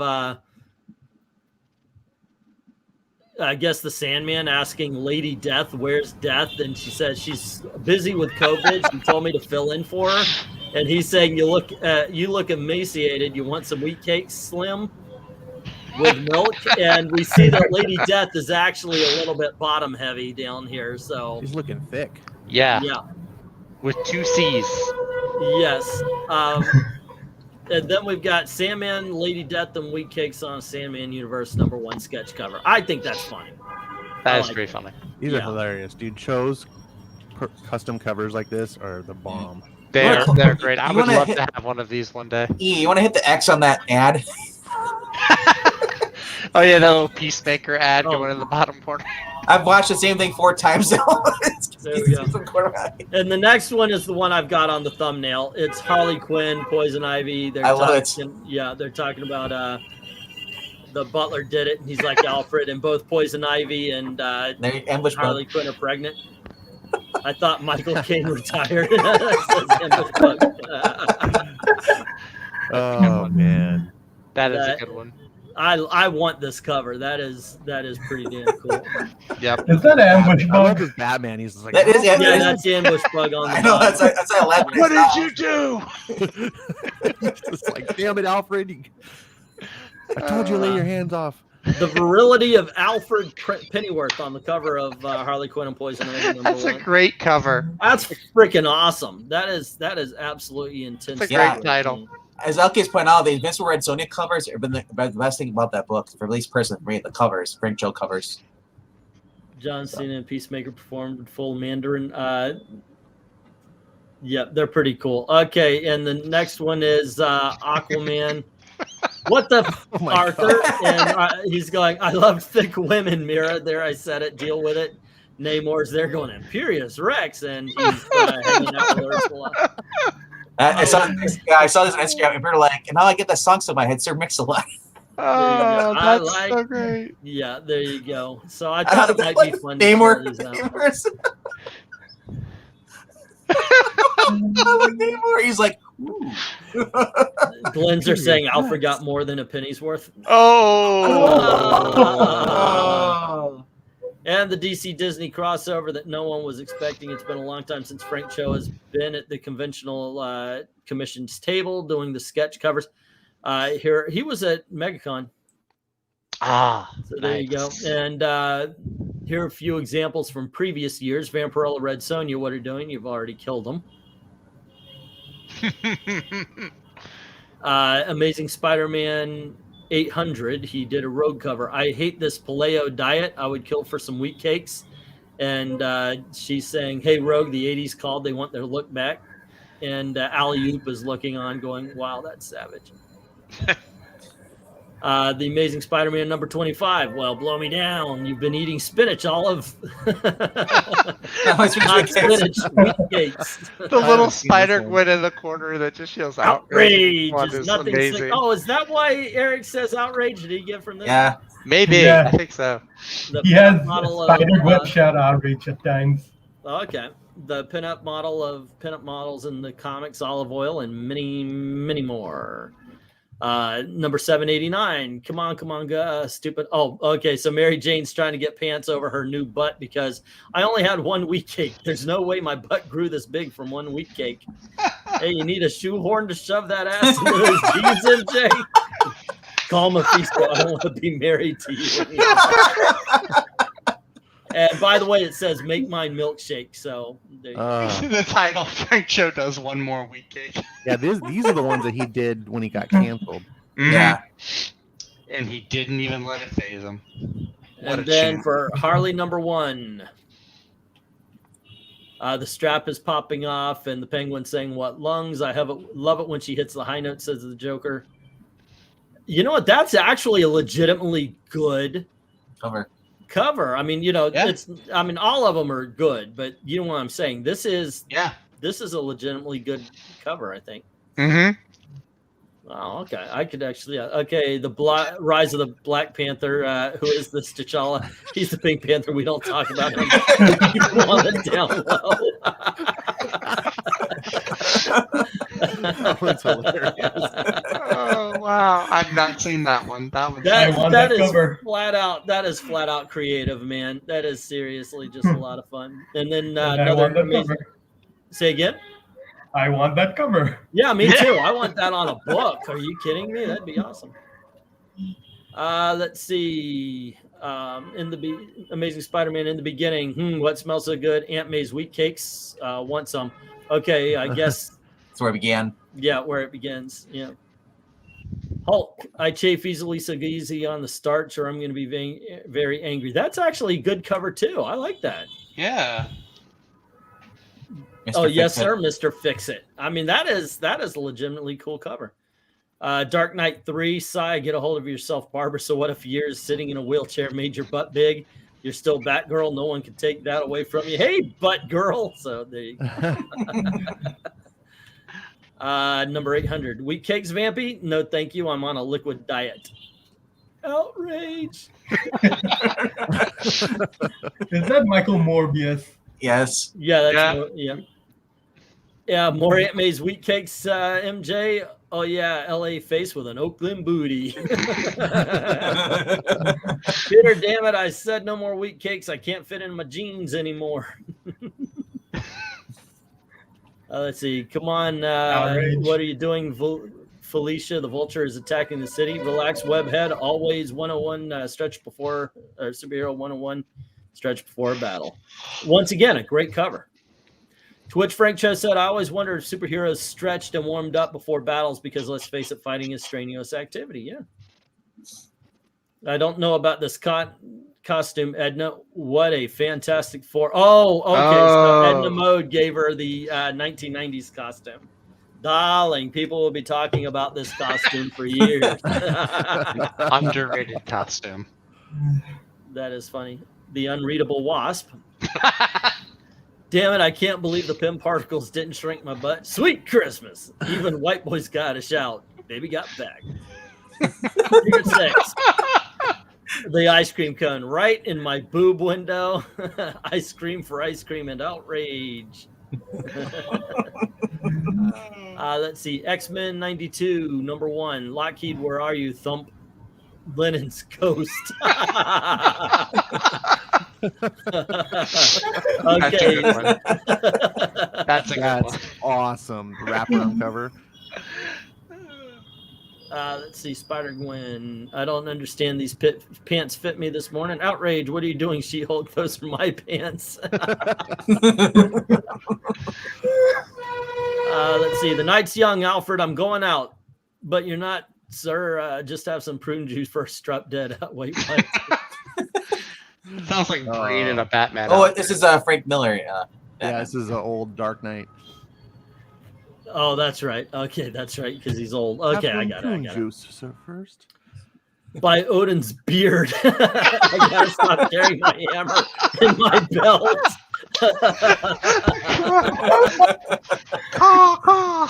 Outrage! Let's see. I think it's obvious Frank Cho could do better comedy than the Outrage crowd. Yeah. His comics will Yep. sell more than anything else. I want this over Alex Ross any day. Sorry. Mhm. It's just it's funny and it's great. I had to No, wonder I how don't his think Fight so. Girls series is selling. He's doing that Let's one. see. About Hey, that. Shauna, pass the salt, please. Sure. God, my boobs just went into my soup. I hate my giant boobs sometimes. Outrage. I wish I had big boobs. What's funny is he started doing these only after the woke crowd like tried to cancel him after that Wonder Mhm. Woman debacle for something stupid too. It was like really dumb, and he's like, all right, and he would have never been doing this because he wasn't exactly like against them. They just targeted him and they just made him into an enemy when they didn't need to. Mm-hmm. Yep. You taste like Green Lantern. Oh no! Norman Osborn. Oh. Meta Okay, outrage. that's pretty funny though. That is pretty funny. Power Girl, distract them by lifting your arms and sticking your chest out while we find cover. Okay. Outrage! Hey, Bats, that moron bet me $1 that I can't do jumping jacks upside down. Are all the Kryptonians this gullible? Oh, goodness. The new Agent Hulk knows martial arts and wears a mask. Interesting. What the F? Hey, Zorro, I'm a goddamn turtle. Outrage, not all green people look alike.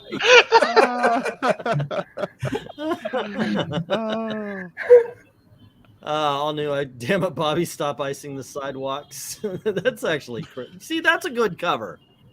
Why couldn't that be a real variant? Well, Yeah. look at the little skirt riding up. That's why it's I outrage. see. Yeah, Yeah. we're Yeah. getting a little undies there. Yeah, some spanky pants. Starring the voluptuous She-Hulk. A force a symbol where She-Hulk. Don't they know how long it takes for me to shove my giant boobs in these skin tight? That actually makes sense. Dang it, another epic costume regain change. Smile, Kara. We're on the cover. Great Krypton. Look at those big perky boobs. It's so unfair. Outrage. Okay, so there you go. And of course, at the very bottom, they have the Wonder Woman thing. So there you go. I don't know. That was kind of fun checking those out. So I want one of like I those. said, it's funny when you try to cancel, but he's like, every year they try to cancel. There's always someone trying to cancel him. well, And he continues to make more money despite them because of the fact that people like what he puts out and he doesn't cave to their. the thing is, it depends on Exactly. what you're doing. Like Dave Chappelle can't be canceled No. because he'll find an audience, and that will work. That will happen. I went so far at one point in time say I don't think somebody like myself or Gary or Rich or somebody, I don't think they could get canceled because we can move somewhere and we can find something and we'll find an audience. Of course, they'll do a hell of a lot better than I will at it for sure, because you have enough people on the other side that hate the fact that people go down. But when you talk about getting canceled, Frank's show I don't think can get canceled because we'll support him. It gets bad when it's a baker who doesn't want to bake a cake, or if it's somebody who loses their job because somebody caught them saying something that they didn't mean. So cancel culture is real. It doesn't work on big ass stars like Dave Chappelle. Okay, I want you to look at the 16 comments at the bottom of the article. I shut the thing down. Well, I got the links to the I know you got the link here, so let me find it again. There's a few people who are earning from a couple hours who are complaining about it, saying they don't like it, which is really odd. I feel like those are forced for attention. Yeah, maybe. What's funny about the whole Frank Cho incident, if you saw, it was over a cover that he drew for DC of Wonder Woman, and it wasn't anything ridiculous. It was just Wonder Woman, and at the time she had like the skirt in her costume, and you could see the tights portion underneath the skirt, right? Yeah, like the skirt was kind of rising up a little bit, so you could see a little bit. And so they're like, "Oh my god, that's And for some reason, they just flipped out, lost her stuff. And I was like, the whole time, I was like, if this was the Wonder Woman who didn't have a skirt, you would have seen all of that. There's nothing risque about this. It's just that there's a skirt covering it. A lot of superheroines don't even wear skirts. Like, what's the big deal? So Black Fist says the Butler did it was the one that got the giggle out of me. I loved it. Some of these are trying way too hard, but a few of them are really funny. As Cheesecake Artists go, Cho has never been as offensive as some people try to make him out to be. You taste like Osborne made me laugh. Frank Cho is proof God loves us and wants us to be happy. He's so great. Let's see, great artist. Unfortunately, he did know when to let the outrage gag die. It was funny at first, but it eventually started to feel like you were dealing with a 6-year-old who kept telling the same knock-knock joke over and over. These are incredibly well drawn and get absolutely no outrage out of me. They're just charming cheesecake. Is Wheat Cake's company sponsoring him to do these? I have no idea what a wheat cake is. Something beating a dead horse. Those are the comments from the Frank Cho story. So there you go. All right. So apparently Zach sent some comics for the auction, which if you want, like we split the money and all, or if you want to do trade for the auction books, it's up to you guys. I think the reason he says wheat cakes because they're actually Aunt May actually had her own. We should get Peter wheat cakes. Yeah, that was the thing. I think Aunt May had a thing about making wheat cakes, and she'd always hear, "Here, eat your wheat cakes." Before he leave, he's like, "Okay." I think that's what it was. That's what it was. Zach sent some books, so I figured let's close this out with a box unboxing. See what goodies. Obviously, you know what they are, so no spoilers. They're all JSA. I remember a few. No, they're not all. No. All righty. There might be one or two, but Let's see what is in here. I honestly forgot some of the stuff I put in there. It's a gimp mask and a dildo. I think I got the wrong box. That's not me. Huh. And it says Eat at Joe's. Yeah. Oh, it's VENKMAN, son. Not mine. Okay. Well, Does Froggy own a gimp mask? here's one, and that is the complete, the Captain America and the Falcon, the complete collection. Complete. This looks awesome, Nadine. That is, I do know about that one. That one is written by Christopher Priest. Oh, Found cool stuff. it at Ollie's. My Ollie's did not have this. I know. I always see the stuff that you say you get from Ollie's. It's like way different than what I have at mine. Yeah, I Oh, he's guess got duct tape around him. Oh my gosh. Yeah. Yeah, have fun opening that. I didn't have any other tape. I was like, I have to Duct get tape. this. Scissors. Whoa. Alrighty, let's see how this goes. The worst part, he didn't have bags on the comics.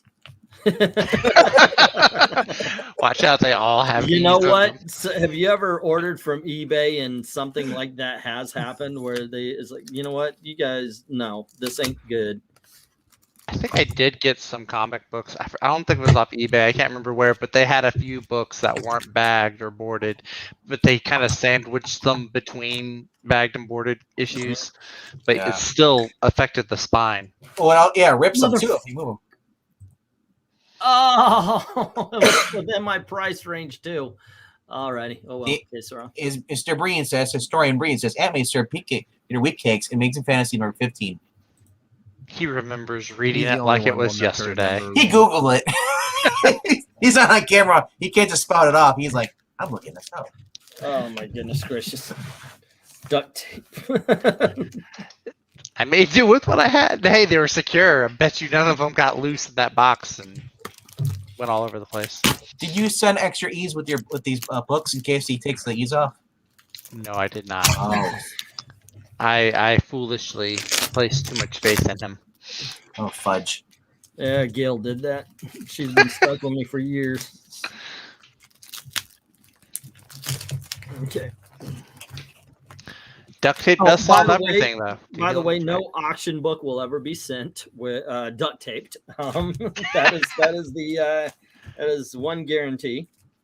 Alrighty. I will go find some Scotch tape He before I won't send use the duct next tape. He'll shipment. use super glue, Gorilla Glue. right? That stuff will. Now they have T-Rex tape. That's the other one I saw. I was like, there's Gorilla tape, and then there's like T-Rex tape. I saw it at we have Myers up here. Oh, okay. Yeah, I was like T-Rex. I didn't know that T-Rex is used tape. So Rhaegar says, read the new Variety article about Dave Chappelle. He tells you that he was disinvited by several film Yeah. festivals. Wow. I read that. That's the thing that He Not surprised, unfortunately. he said he had a documentary that was being ordered, and then after the controversy hit, he got disinvited to some movie things, whatever they're called. he Yeah, also, those he film also- festivals. Film He also- festivals, yeah. he also said he has no ill will towards anybody, gay, straight, or whatever. It's just the fact that these people will never come up to him and say anything mean to him. They will, by the way, they'll never let him go. You either walk the line or you're evil, blah blah yada yada. We've been through it. Well, the ironic thing about this whole thing is that the closer, by the end of the sketch, it all comes around, and he talks about his friend was trans, and how it Yeah, affected but the him. trans community didn't like her, so she doesn't count. She bullied Oh, her, no, and then she Or committed suicide. they didn't even watch it. They didn't That bother to watch it. nailed it. Because she stood up for him, and they online, and they harassed her, and then like 7 days later, she killed herself. Yep, because Yeah, she stood up for Dave Chappelle. part of why. Which it's been. I was just gonna part say, of why he talked about what he did, because he was trying to talk about truths and stuff. And there's those of us who get it, but the shitty ass media that we have reports just on headlines, and then these type of disingenuous people, they only read headlines and they make all their decisions based on that. Then they bite down hard and commit and double down, and then there's no way back. Even if you correct them and you go, look, there's more to the story, they will not look at any information. They're like they're too invested in it, and it creates this divide that we have. Blair White, who's a conservative and also trans, said that before she even came out and was speaking against as manga stuff, the community didn't do anything for her. They ignored her. She was suicidal. Didn't care. You know. Okay, so first up, we've got Young All Stars, issue number 18. There we go. Oh, let me turn off the green screen so you can actually see the cover. Young All Stars number 18. Cool. They're all mixed up now. Cool. Ooh. Secret Six number 10. Cool. We have Who's Who, issue number 4. Oh, that's right. I did find some of those. Yeah. And we have Who's Who update 88 update right here. And then we have Who's Who, looks like issue number 12. Or wait, no, that can't be 12. It must be 7. Yeah, I read the. Send me back the books I bought in the auction. And no, then, I found these at my LCS actually. Yeah. Issue number 5. So this way, if you missed out on them at the auction. Doom Patrol number 24. This character has been on the TV show, as a matter of fact, recently. The vampire guy, right? Yep, issue number 21. And here is issue number 13 of Blue Beetle. We have issue number 35 of the new Teen Titans. They will get new bags and backing boards that number 2 of the 88 update.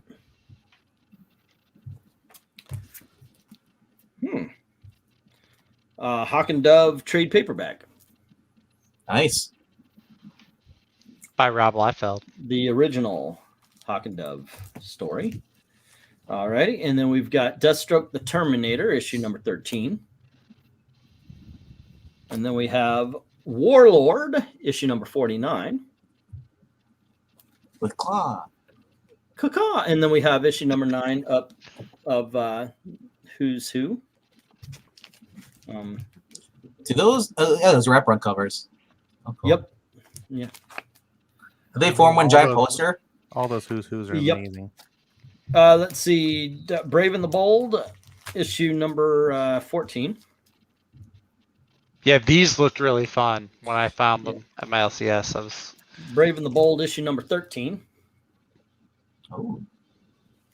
And then we have Brave and the Bold, issue number 3. And these are the ones I grabbed and showed you. And then here is Freedom Fighters, issue number 14.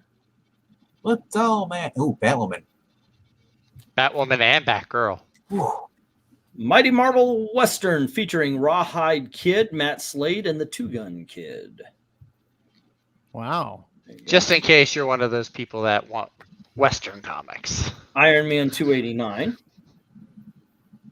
Here you go, Marania. Cool era of Iron There you Man. go. I found you one, Marania. Sergeant Rock, issue number 414.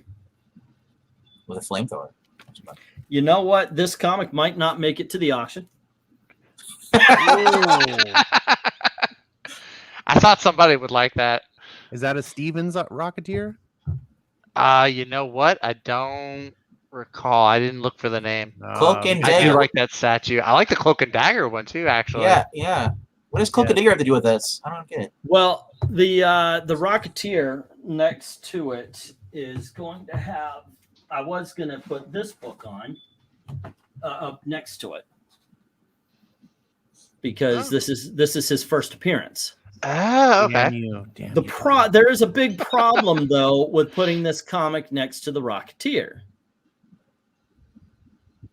You see it, right? Or should I say you don't see it? There's no Rocketeer There's on no there. Rocketeer on the Rocketeer's first appearance. Yeah, so Give me a marker. I'll draw one there for you. So I'm thinking I'm thinking that might actually look good. I Right. believe that is. Are you talking about Dave Stevens? Yes, Dave Ash? Stevens, the creator. I of believe Rocketeer. that is. Yeah, I believe that is Dave Stevens. Oh, that's the good stuff. Because a lot of IDW got a lot of guest creators to do Rocketeer stuff, and a lot of good ones like John Byrne and so forth. But Dave Stevens is the original, legit. Yeah, You know I came what would across that, and I was like, I know somebody will like that. You know what would be really cool? If he got a Rocketeer poster next to that cover. Oh, like the movie poster? Yeah, the That movie would be poster. cool. He I wants love to that cut Well, out. I used to have that movie poster. It got left at the flea market store. one He day. wants the cardboard cutouts. That's why I brought it up. Yeah. The You know what the would look problem really with cool? the problem with me owning the flea market store was I didn't have a permanent inside booth where I could shut, so I had to take everything with me. And Gail forgot the movie posters, and she went back, said everything was fine. She comes out, and when I was unloading, I said, "You didn't get the movie posters?" And in it, I had the Rocketeer, and I had the Fantastic Four, the Roger Corman movie poster. I had the Captain America movie poster. I had Spinal Tap.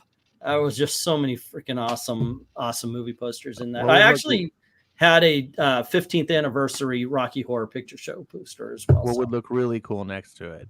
It would be a Oh, Jenny that Blake. Rocketeer poster, the one where he's flying. It's got, yeah, that is amazing. I am actually thinking about saving up $100 just to get No, that no. someday. What I'm saying is, you need to get a Jenny Blake bust or statuette.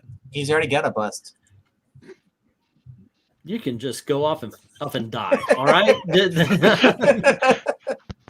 I'll be your Brie impersonator this evening. Eat hot death. Yeah, Yeah, you Joe's. get a Jenny Blake I bust, chose. and then the little thing next to it with like a little cutout of a Spider Gwen saying "Outrage."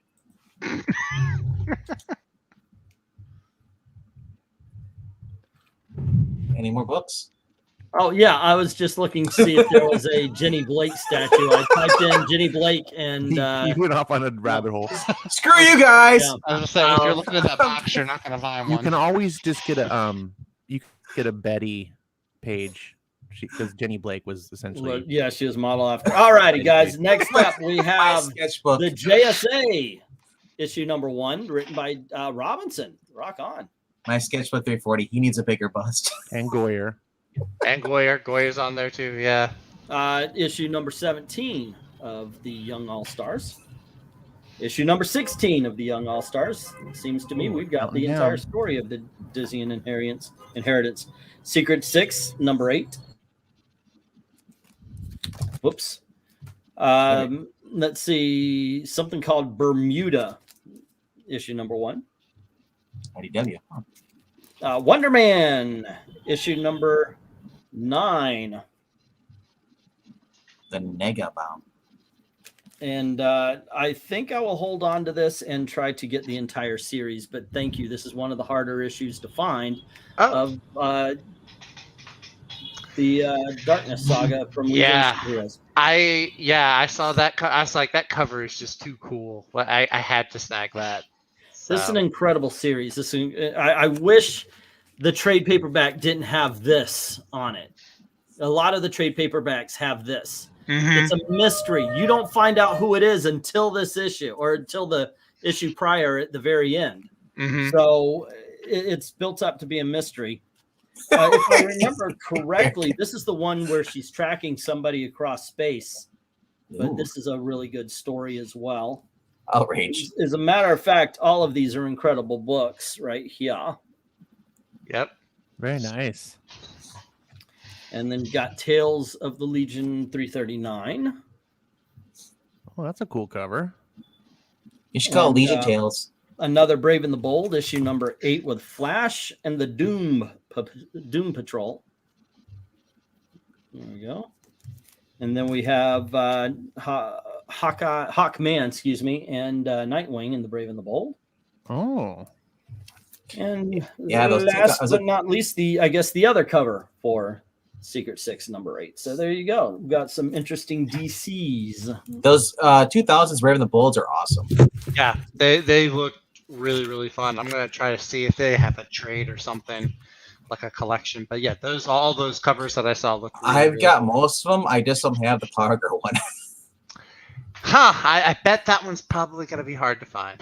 Almighty Jack saying, fun fact about that Hawk and Dove series, the editor and writer on that series hated Liefeld so much, they're the main reason he quit DC after he turned in the last pages of art and moved to Marvel. Really? Wow, that is. And then he created Deadpool. Yeah. There you go. It all worked out for him. Can you imagine? Because didn't Liefeld come over to Marvel shortly after? Yeah, that's what they're saying. I go to Marvel, and then Liefeld shows up, and he's like, "Damn it!" Well, you got. Hey, look, you know what? We all joke about his art, and by gosh, someday we got to make it part of a live stream where we just look at bad Liefeld art. But that would be weird though. If he never would, if he would have stayed on there, we probably never would have got Deadpool. Yeah. Well, you got to admit, when he went to Marvel, he made a freaking splash. You can't take that away from him. Did a cannonball. Yes, he cannonballed right into America comic book collecting hearts. I didn't like Rob Liefeld's art back then. Yeah, I don't really like it necessarily now, but I've grown to respect it a lot more because when he debuted, and I didn't see it back then, he brought a lot of energy to the scene. Like, sure, Well, it was really poorly rendered, but there was so much enthusiasm, like just leaping off the page. I think it's because, much like Kirby, you may not like the square head thing Kirby does and all that sort of stuff. Yeah, good. Kirby can, he can, what am I trying to say? He can make a page pop. He knows where to put the characters, where to make them look good and all that kind of stuff. And for a little bit, I think Liefeld was doing that too. And I think that's why he became popular. Unfortunately, it did not take long for Rob Liefeld to become a parody of himself. And he just kind of dove into the style over substance, and he did not recover until he had to go away. By the time Rob Liefeld left the mainstream, or I know he went to Image, it wasn't particularly mainstream, but by the time he left the public eye as far as comic book collecting is concerned, you had so many Extreme studio books out that just were trash. They were garbage. And they had a studio style, and it was Rob Liefeld's style. So everything reminded you how bad he was.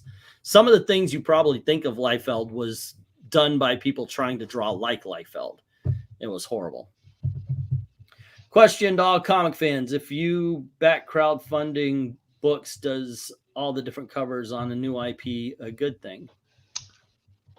I tend to get kind of. I'm just against too many variant covers, even on. I hate variants, especially on crowdfunded books, because like you're just starting out. A lot of these books are like $25 before shipping. That too. And you're like, what? I'm going to buy 3 of these books? No. See, my thinking is like, okay, these characters and these stories are just starting out. So, I mean, prove to me that you could do a good story and do good art in the story first. I don't need 15 different covers. Yeah, I need good interior art. So you could have an awesome. Yeah, it's kind of like when you see an IDW book and it's brand new and it's got 15 covers for the issue number 1. You're like, really? Mm-hmm.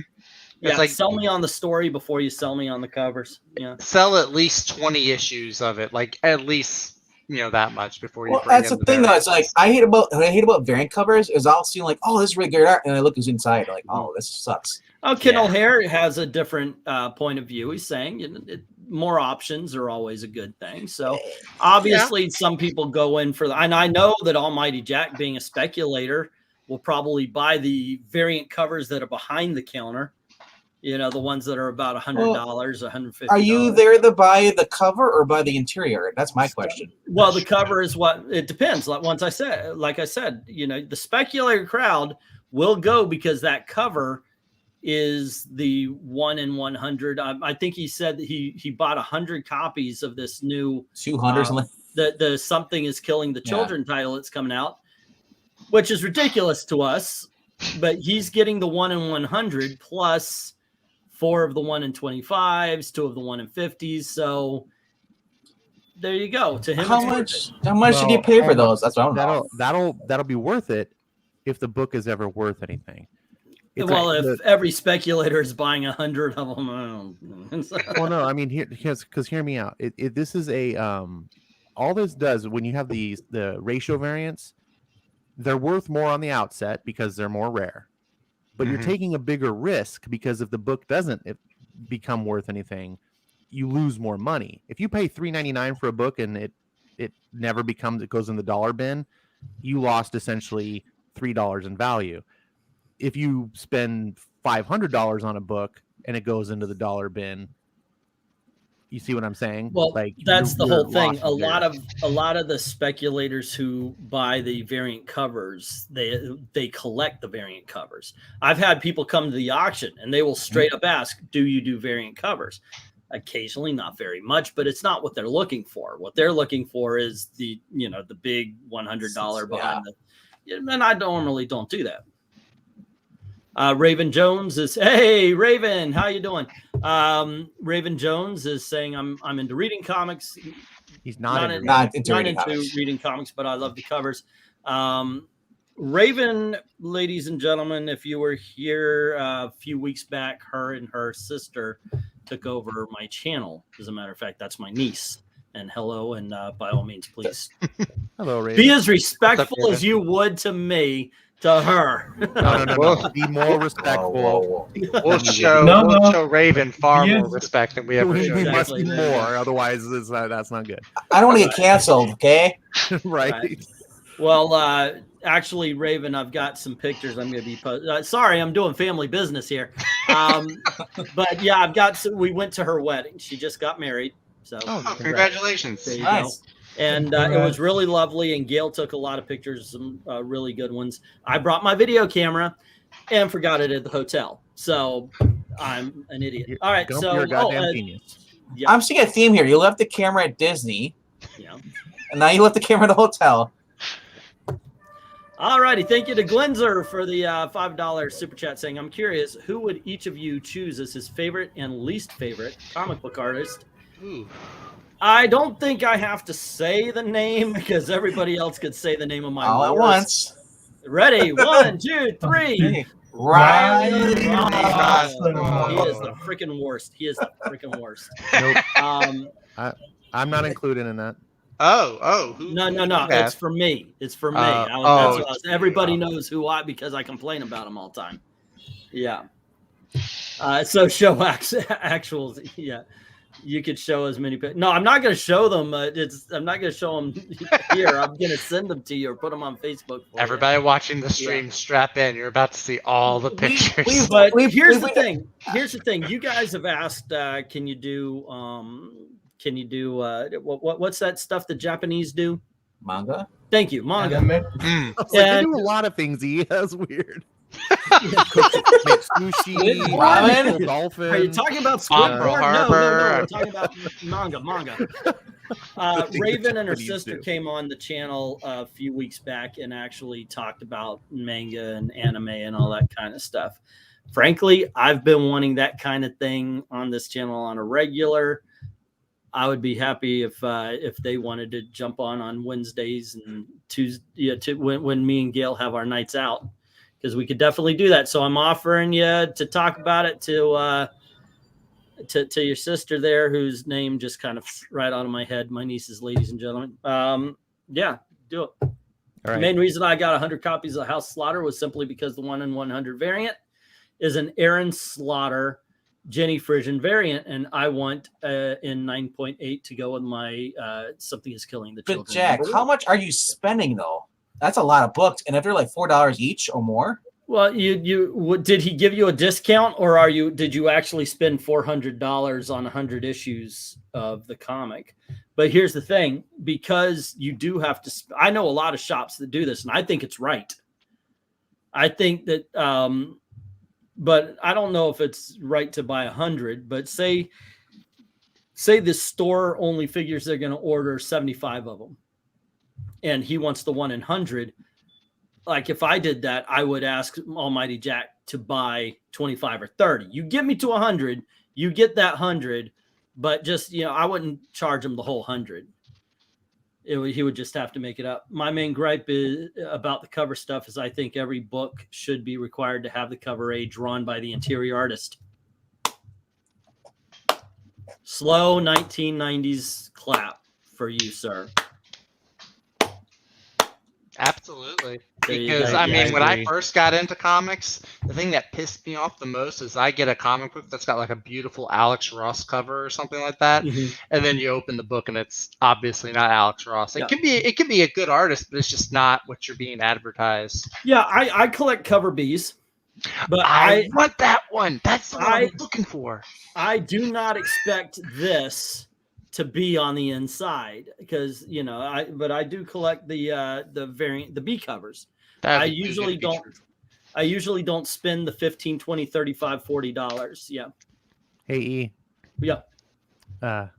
just to bring you back, do you want to maybe finish that $5 super chat question? Someone paid money. Oh, for? that's right. That's right. Somebody paid us. Let me put it here. That way we remember to actually follow through. Okay, for the best artist, let's do worst first. Black Cat, who would you say is your worst artist? I'll steal yours and go with Riley Rosamo as well.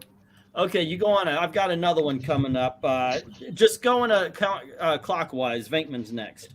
I'm sticking with Riley Rosmo because I to this day I haven't seen anybody worse. I mean, Peach Momoko is better than him. That's true. I would say actually there's one, I don't know what else he's done. I just know one book he's did, Guardians of the Galaxy by Gary Dugan. It's Aaron Cooter is the artist, or Cutter. I don't care for it. It's weird. Just no. Okay.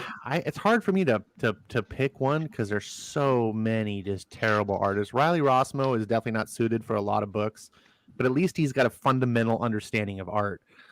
I just saw recently some person posting a pic of some new DC book, and I was like looking at the art, and I was like, this is the most hideous thing I've ever seen. And if you saw the art on the Ghost Rider digital comic, Oh yeah. Oh, yeah. my lord. Yeah. So I can't pick a worse one. But maybe that person, whoever did that Ghost Rider book is. Oh. Yeah, I did see that one. And that's how I am for favorites too. I got a few that I like for different I was styles. about to say favorites Favorites a is little difficult easier. for me. I've got, golly, I'm trying to narrow it down to one on favorites. I mean, when it comes to cartoon stuff like them Avengers, I like Ty Templeton, but I also like what's his name, Tim Levins. Like they're both great when it comes to like the animated like DC art. Even Tim Levins did the Marvel Earth Minus Heroes, Avengers art for that one too. Yeah. And it's just, I love it. It's great. It works. But like, if you want realistic though, I still like, Dan Mora. This is just your favorite, your personal. Yeah, just Doesn't your- have to- I know. I'm just saying, I don't have just one. I have a bunch. I can't narrow down. If you could have one comic book artist, just one, draw a commission just for you, who would it be? Oh, man. Like I said, there's You just get to pick one guy. You don't Yeah, have to but- justify it. You just love it. That depends on the character. yeah, it really depends. But it'd be Tuesday. Okay. yeah, I'll go. It's Emmanuel Lupacino, whatever her name is. Oh, really? And this is the best. I'm changing my worst since Black Cat took Riley. I think that's cool that he did. But I'm gonna do it worst and then a best. How about you? Good looking guy. For best, jeez. And in the chat, I think I put Darwin Cook. I'm kind of second guessing since. Cook is your God, favorite artist. Darwin Cook. Yeah, I think you know what. I'm gonna stick with that one. Darwin Cook. If I could get Darwin Cook, rest in peace. If I could get him to commission something, I mean that would just be the dream. I think he's got some really great stuff. That is really cool. Oh, and by the way, Raven, actually, that's really cool. Let's get together on Facebook. I'll give you the password to the StreamYard and everything, so you can load a video here. How about you? Well, who is your best then? I think he's talking to you, mine. Papa Okay, guy. so I wasn't sure the scope of the question. So my favorite all-time artist would be Art Adams. But if we're just talking about people who are currently doing books, yeah, because it says which one would you choose as your favorite and least favorite comic artist. So I guess that's of all time. Yeah, I mean sometimes people mean like currently, who's currently the best, like your favorite. But so Art Adams, he hasn't done a comic book in 30 years. He does covers occasionally, but he's my all-time favorite. But I would probably say my favorite, like now working in the business, is Jorge Jimenez, unless the wind Yeah. changes, it might be Jorge Jimenez is really good too. I Yeah, forgot about him. if you're going straight interior art, Jorge Jimenez is excellent. Mhm. The cover guy, I know there's a lot of great cover guys, but what's his name? Sevic. He's European. He did the Hawkman covers. Step on save. That's on it. Stage. Yeah, I can't pronounce Yeah, it. that That'd guy. be is on amazing. stage. Amazing for covers. What'd you say, Black Cat? I think it's Stage. Yeah, amazing. Now I did change my worst, and I'm gonna save that for last. My favorite comic book artist of all time. That has changed over time. You know, after like 45, 46 years now worth of comic book collecting and comic book reading, people that for a while it was George Perez. Occasionally it would go to someone else, but in all honesty, it always comes back to Perez. I think his attention to detail is amazing. His crowd shots, I like the way he can set a page. He's got some great art. So as far as someone who does both covers and interior, yeah, to me it's George Perez, absolute greatest of all time. That's not to say that I haven't looked at something and went, holy crap, that's gorgeous. Or I do like that cover. It's an excellent, you know, some people have done some works that are better than some of Perez's works. But I think if I were to just line up all the comics side, but it would be Perez overall. And Benez did a lot of stuff back in the day too. There's so many different. Mhm. But that's the problem is if you choose from a decade from like from the 70s, 80s, it narrows it down, you know. But once you start adding more and more, it's like we started out with 3 people, and now it's gone to 20. It's like we talked about Riley Rosmo, and he is a horrible artist in my opinion. But there was another guy, and truly, I can never finish a book that he did the art of. So I just stopped buying the books. And the first one that I remember getting from him was Nosferatu. This is an Elseworlds comic. And his name is Jean-Marc Lafayette. And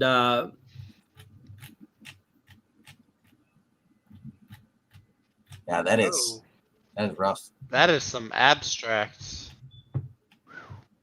Jeez. this is Bruce Wayne. And that's Dick Grayson. Pretty Yeah. awful. Yeah. Are they? What nationality are they? Is that Hugo Strange? They're no, that's Alfred. Oh, That's Christopher Lloyd, or the guy from Never Before Christmas. I guess they're French, judging by the name. This is what happens when you read a comic after you've been infected by the scarecrow gas. Normally, Yeah. it looks like or while drawing it too. oh my goodness. So Ooh, that's trippy. horrible stuff here. And it got to the point I cannot stand. He actually, there's a Sandman book that he did called The Kindly Ones that I really have to force myself to get through because the art is so horrible on it. I tell you what, though, I would rather read this art than that Ghost Rider book. God awful stuff. God. I'd rather read I Am Not Starfire. Oh God, I forgot about that one. I want to change my answer. Right. Whoever right. drew that one's the worst. This art, you can at least make the argument.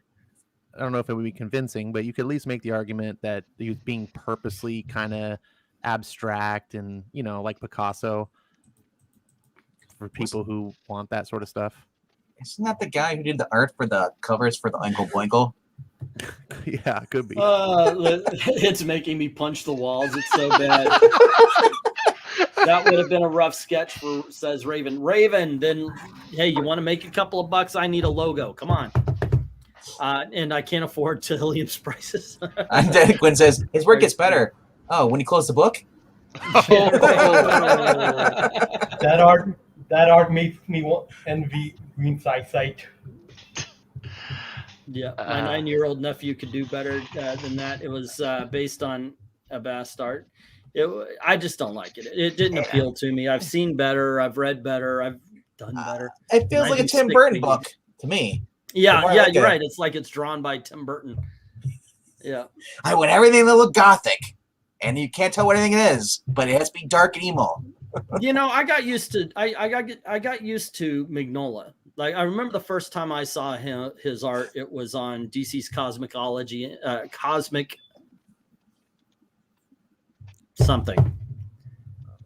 DC's Cosmic Odyssey, and I thought the art was horrible. But then when he gets onto Hellboy, it fits the character. It's a lot better. I could dig on it. Yeah, so not bad, not bad. It looks the like thing my about hands- art like that is the further you creep into style, the more divisive you're going to be. Like you're going to attract the people who like that style, but the people who don't, you're going to draw away. So stylistic art is always a risk. I don't think Twiddles would want to eat that book at all. Yeah, unfortunately, he ate one of my favorites. Gosh darn it, I showed it off yesterday. He has good taste in books, okay? Yeah, I showed it off yesterday that Twiddles autographed this. Oh. Yeah. What's worse, him biting it or pooping it? Goodness, what are you doing? Yeah. This is awesome. It wasn't Twiddles, that was Curtis on his shoulder. An artist I'm seeing more of that I absolutely can't stand is Javier Peludo. So bad, and I regret reading Valiant's new Ninjak series. Yeah, I won't do Oh, it. that guy. Oh, I'm not a big fan of the last 5 years worth of Valiant. I'll sing the praises of the turn of the century, or the turn of the decade, I should say.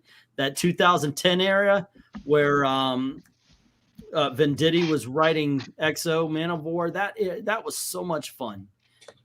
But it just kind of.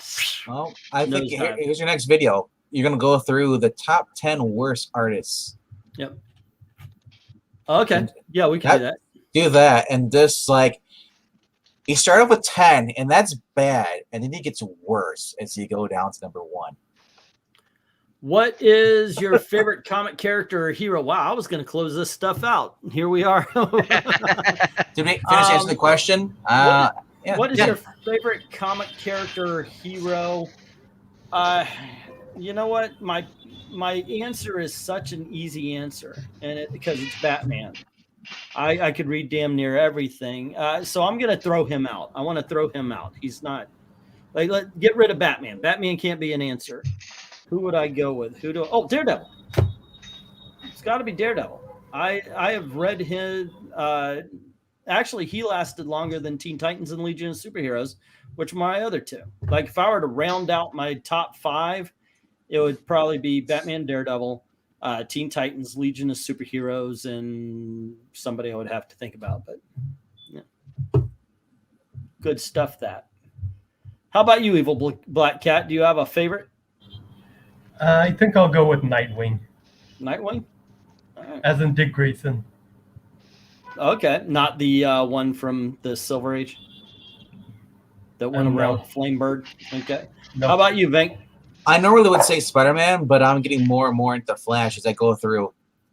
The only rough patch I have right now is after Mike Barron leaves, the William Lesnar Lobes. What's going to happen with his legacy after Mike Barron dies? Yeah. So, but you've also been going all the way back to the Golden Age, and you've been reading. Yeah, Jay Garrick. Yeah, so like I said, I haven't really read much of the Barry Allen Silver Age stuff, but like maybe because it's like a mockery. It feels like because it's just the hijinks. I feel like I'm not. I mean, I understand people like the Batman 66 style, the humor stuff, but I like the serious stuff too. No, when you get to the end of the Golden Age, it might actually bleed a little bit better. Yeah. So it'll blend, but because they do get better. That is, like I said, that is the better part. Flash comics from the 40s has got Hawkman stories in the backup, and there, and it's I've never read any Hawkman stories, so I'm reading those. I'm really loving it, So that's gonna get me going into reading more Hawkman stuff. Probably going to the Silver Age. I think it's the 70s run that started. I'm going to read that, and then I'm going to go into Venditti, probably. I'm going to skip in 52. Anything else?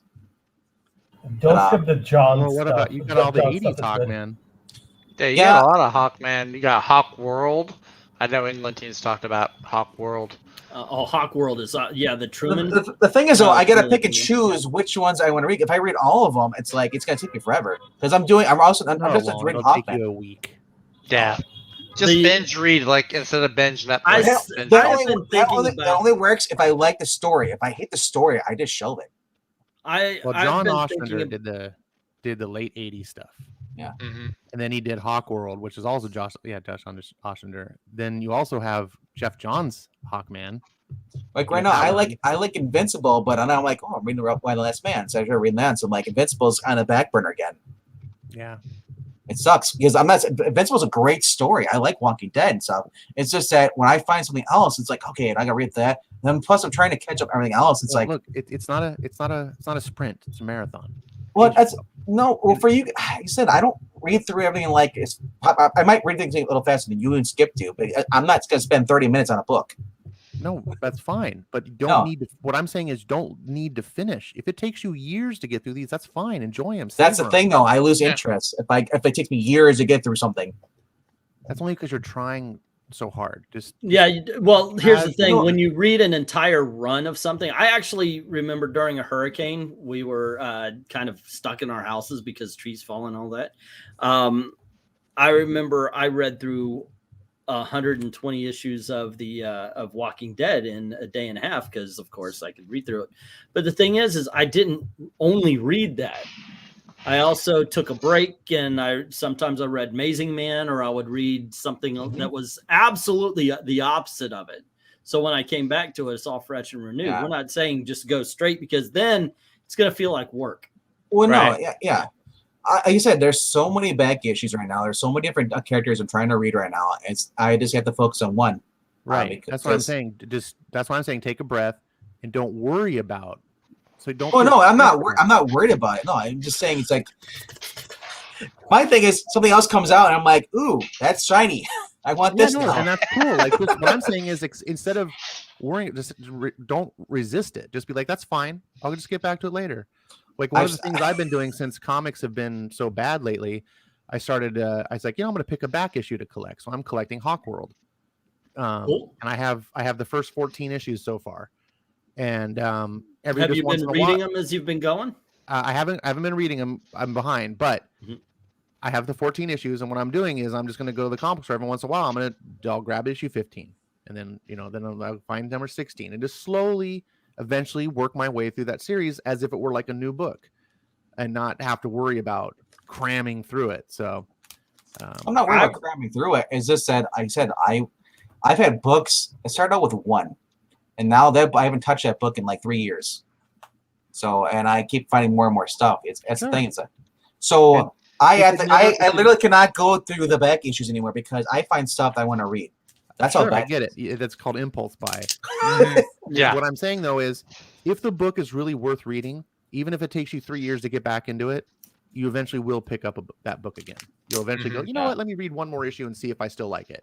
And if it picks your interest back up, you'll be like, oh yeah, hey, I forgot about this book. No. And you'll get into it. Yeah. No, I said I don't read them just because I am trying to get through the next story. No. I read them because I want to read the continued story. It's like I binge. I prefer binging shows. I know, but you seem to put these goals on yourself. I don't put any goals. That's you putting goals. No, I like the story. I'm the person that if it's there for me to read it, all in one. Why are you making excuses to not read the ones I'm suggesting? Which ones are you suggesting? He would put a goal on himself. I said right now. I'm reading. What was it? Why the Last Man, and then I'm going back to Invincible, and then I gotta go back to read some more Hawkman stuff and Flash. I don't have like a specific one I want to read first. I just reading through them. Right, but you were saying you were going to skip it and go up to the Vindication. Well, no, because I don't care. Because it didn't. That I'm pretty sure I got it at auction. My Spectacular Spider-Man 98 came back in 9.2 for its parent spot. Did you got that book at the auction here? Did you get that book at my auction a few months back? He says trying to change the conversation because they're just spinning wheels at this point. The wheels. I skip books I don't like. So if I'm going to skip a Hawkman series, it's because I don't like it. You haven't read it. You're just if you haven't read it now, I'm gonna jump in because if you haven't read it, you don't know you don't like it. It might not interest you, and that's okay. You know, things interest you, things don't. For the life of me, I don't understand why you guys like Doctor Who. Never understood it. Go figure. Can't get into it. Don't fucking tell me about the episode. Blah, blah, blah, blah, blah. I don't give a Doctor Who, in my opinion, not interested. My brother's tried for 50 years. Ain't going to work. But yet still I hear, well, that's because you haven't seen this episode. I don't care. That's how I feel about Avengers and Legion of Superheroes. I don't understand why you guys like it. Some things just don't interest me. Yeah.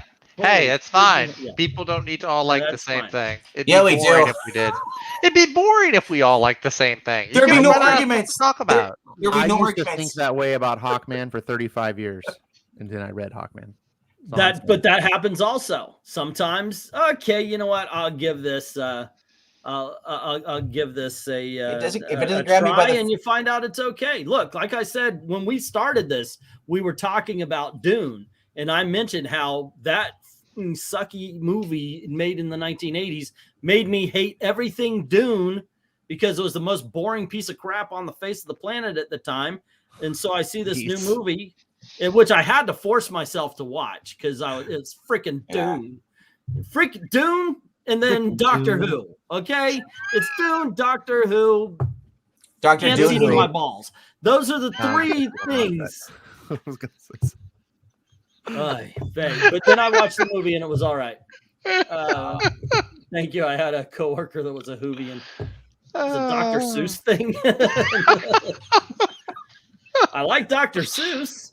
As a matter of fact, I've got a big book that's going to go on eBay for Dr. Seuss. I'm pretty sure I did. That book has no reason being worth money, but I called the speculator bump for it because Spot is coming into the next Spidey movie. Now it's a multi-$100 book. God bless you for it, man. I don't think it will be for long, but there you go. Wait, Avengers and Legion of Superheroes. You know what? I can actually understand the Avengers, and I'll tell you why. Because 1 through about 150, maybe 200, awesome. After that, nosedive. If you're on the East Coast, if you're on the West Coast, not bad. Not bad until cancellation. But yeah, that's my favorite title. England team thought Doom was dung. Yes, I did. To be fair, though, I'm not a fan of the Justice the League Germans either. are warming up the planes. But yeah, that's. I'm more into the JSA than I am the people like the Justice League.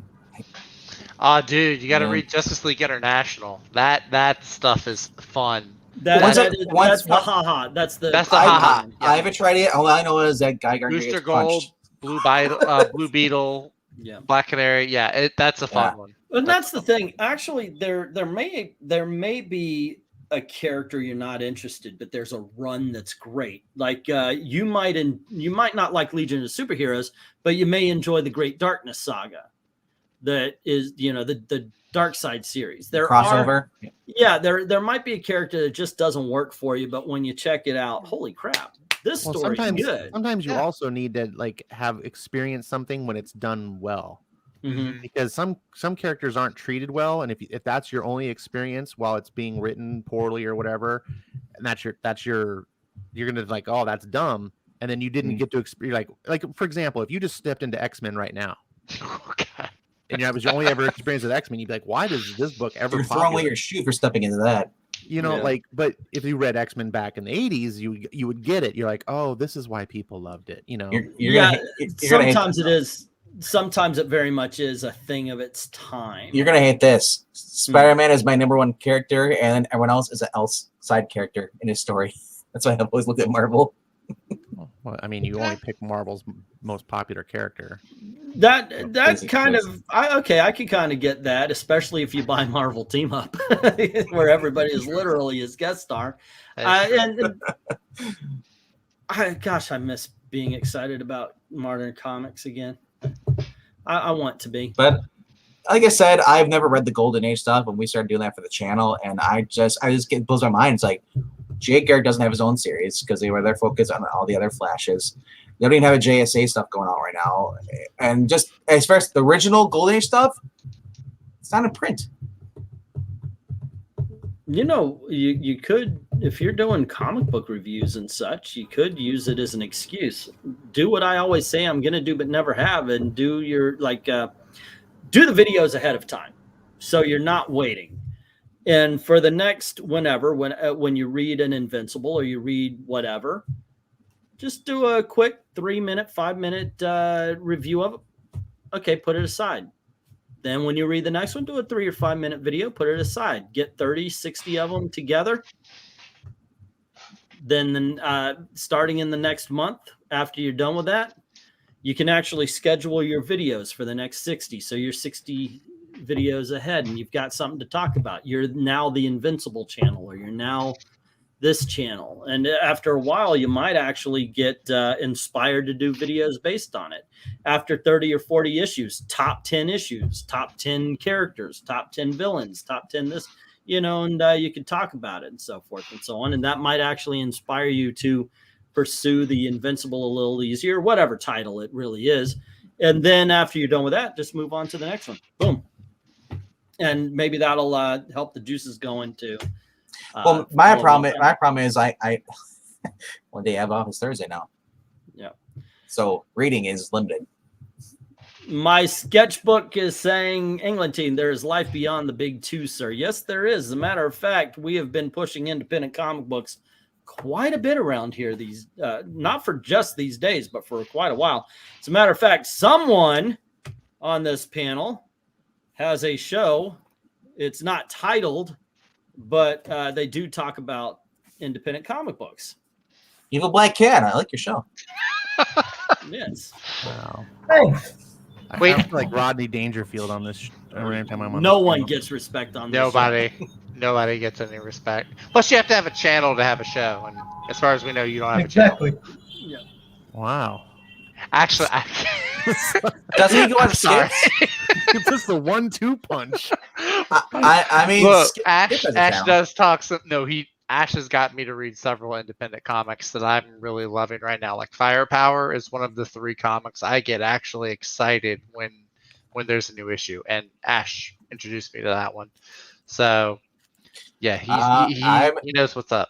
With the I'm wanting more Snow Angels, which was on Ash's Lullabies. You see, read the first 6 issues. So I'm going through that. It's the originals on Comixology. I'm going to settle this before it becomes the same thing that happened in my DMs. Okay, congratulations. Ash, your money going to see Dune was well spent. My sketchbook, sorry you f***ed up and wasted your money.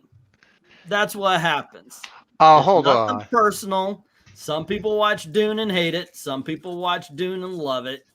That ain't all that happens. Is one person spent their money wisely, the other person spent their money and time poorly.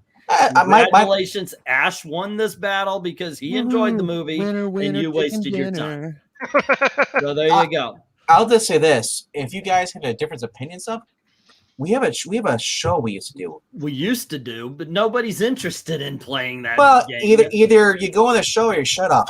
That's my it's hard. Yeah, I know. That's a good way to put it. Put Either up go or on the shut show up. or shut the.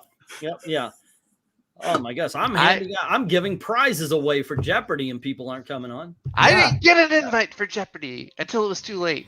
Pixel said he would do You were Thunderdome. on date night. I was on date night. That is true. I was on date night. Really? I Bring think the I wife, was she date can- line. Last Dateline. night. Last night. No, Dateline. Yeah, well, there you go. My sketchbook. Whole You just different wasted date. your time. See, I watched it on HBO too. I loved it. I thought it was great. My time was better spent than yours. And also, But here's the Marty thing. says no spoilers or she'll kill you. Yes, Here's I the will thing. also. Yeah, there are no spoiler. I do not allow spoilers because you never know, especially these days where movies are instantly at everybody's fingertips. I don't like spoilers, and when people go, "Well, it's been around for 30," no, Well, let them go. You hear But one then thing you don't again, like. and you- but let's be honest about something. I am probably the first to spoil something. Well, So yeah, I am. well, that's the thing with spoilers. You say one thing, and that could be the thing that makes someone not want to watch the movie now. No, my sketchbook. No, I was not a fan. And actually, I think this has a lot to do with people not liking or liking. Not 100%. I'm pretty sure there are people who watched and read the books and still like the movie.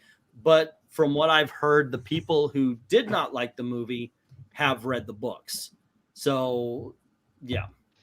There you See, I felt the opposite, but I'm glad that you liked it because when I left the theater, I was like, because I have read the books and I love the Mhm. books. I'm like, is my enjoyment of this movie because I've read the books, and will people who haven't felt like sketchbook?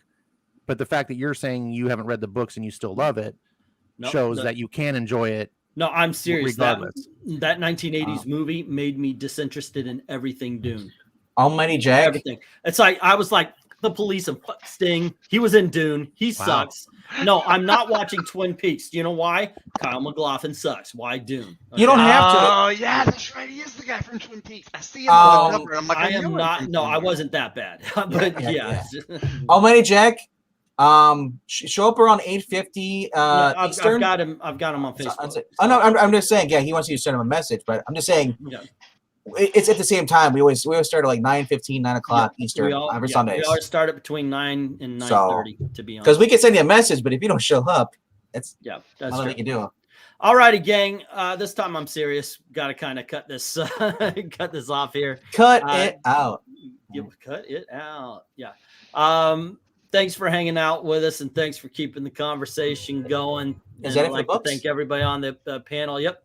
Oh. Evil Black Cat, RDV, Ash, and Zach. Thank you for jumping on as always. Thank you very, very much for watching.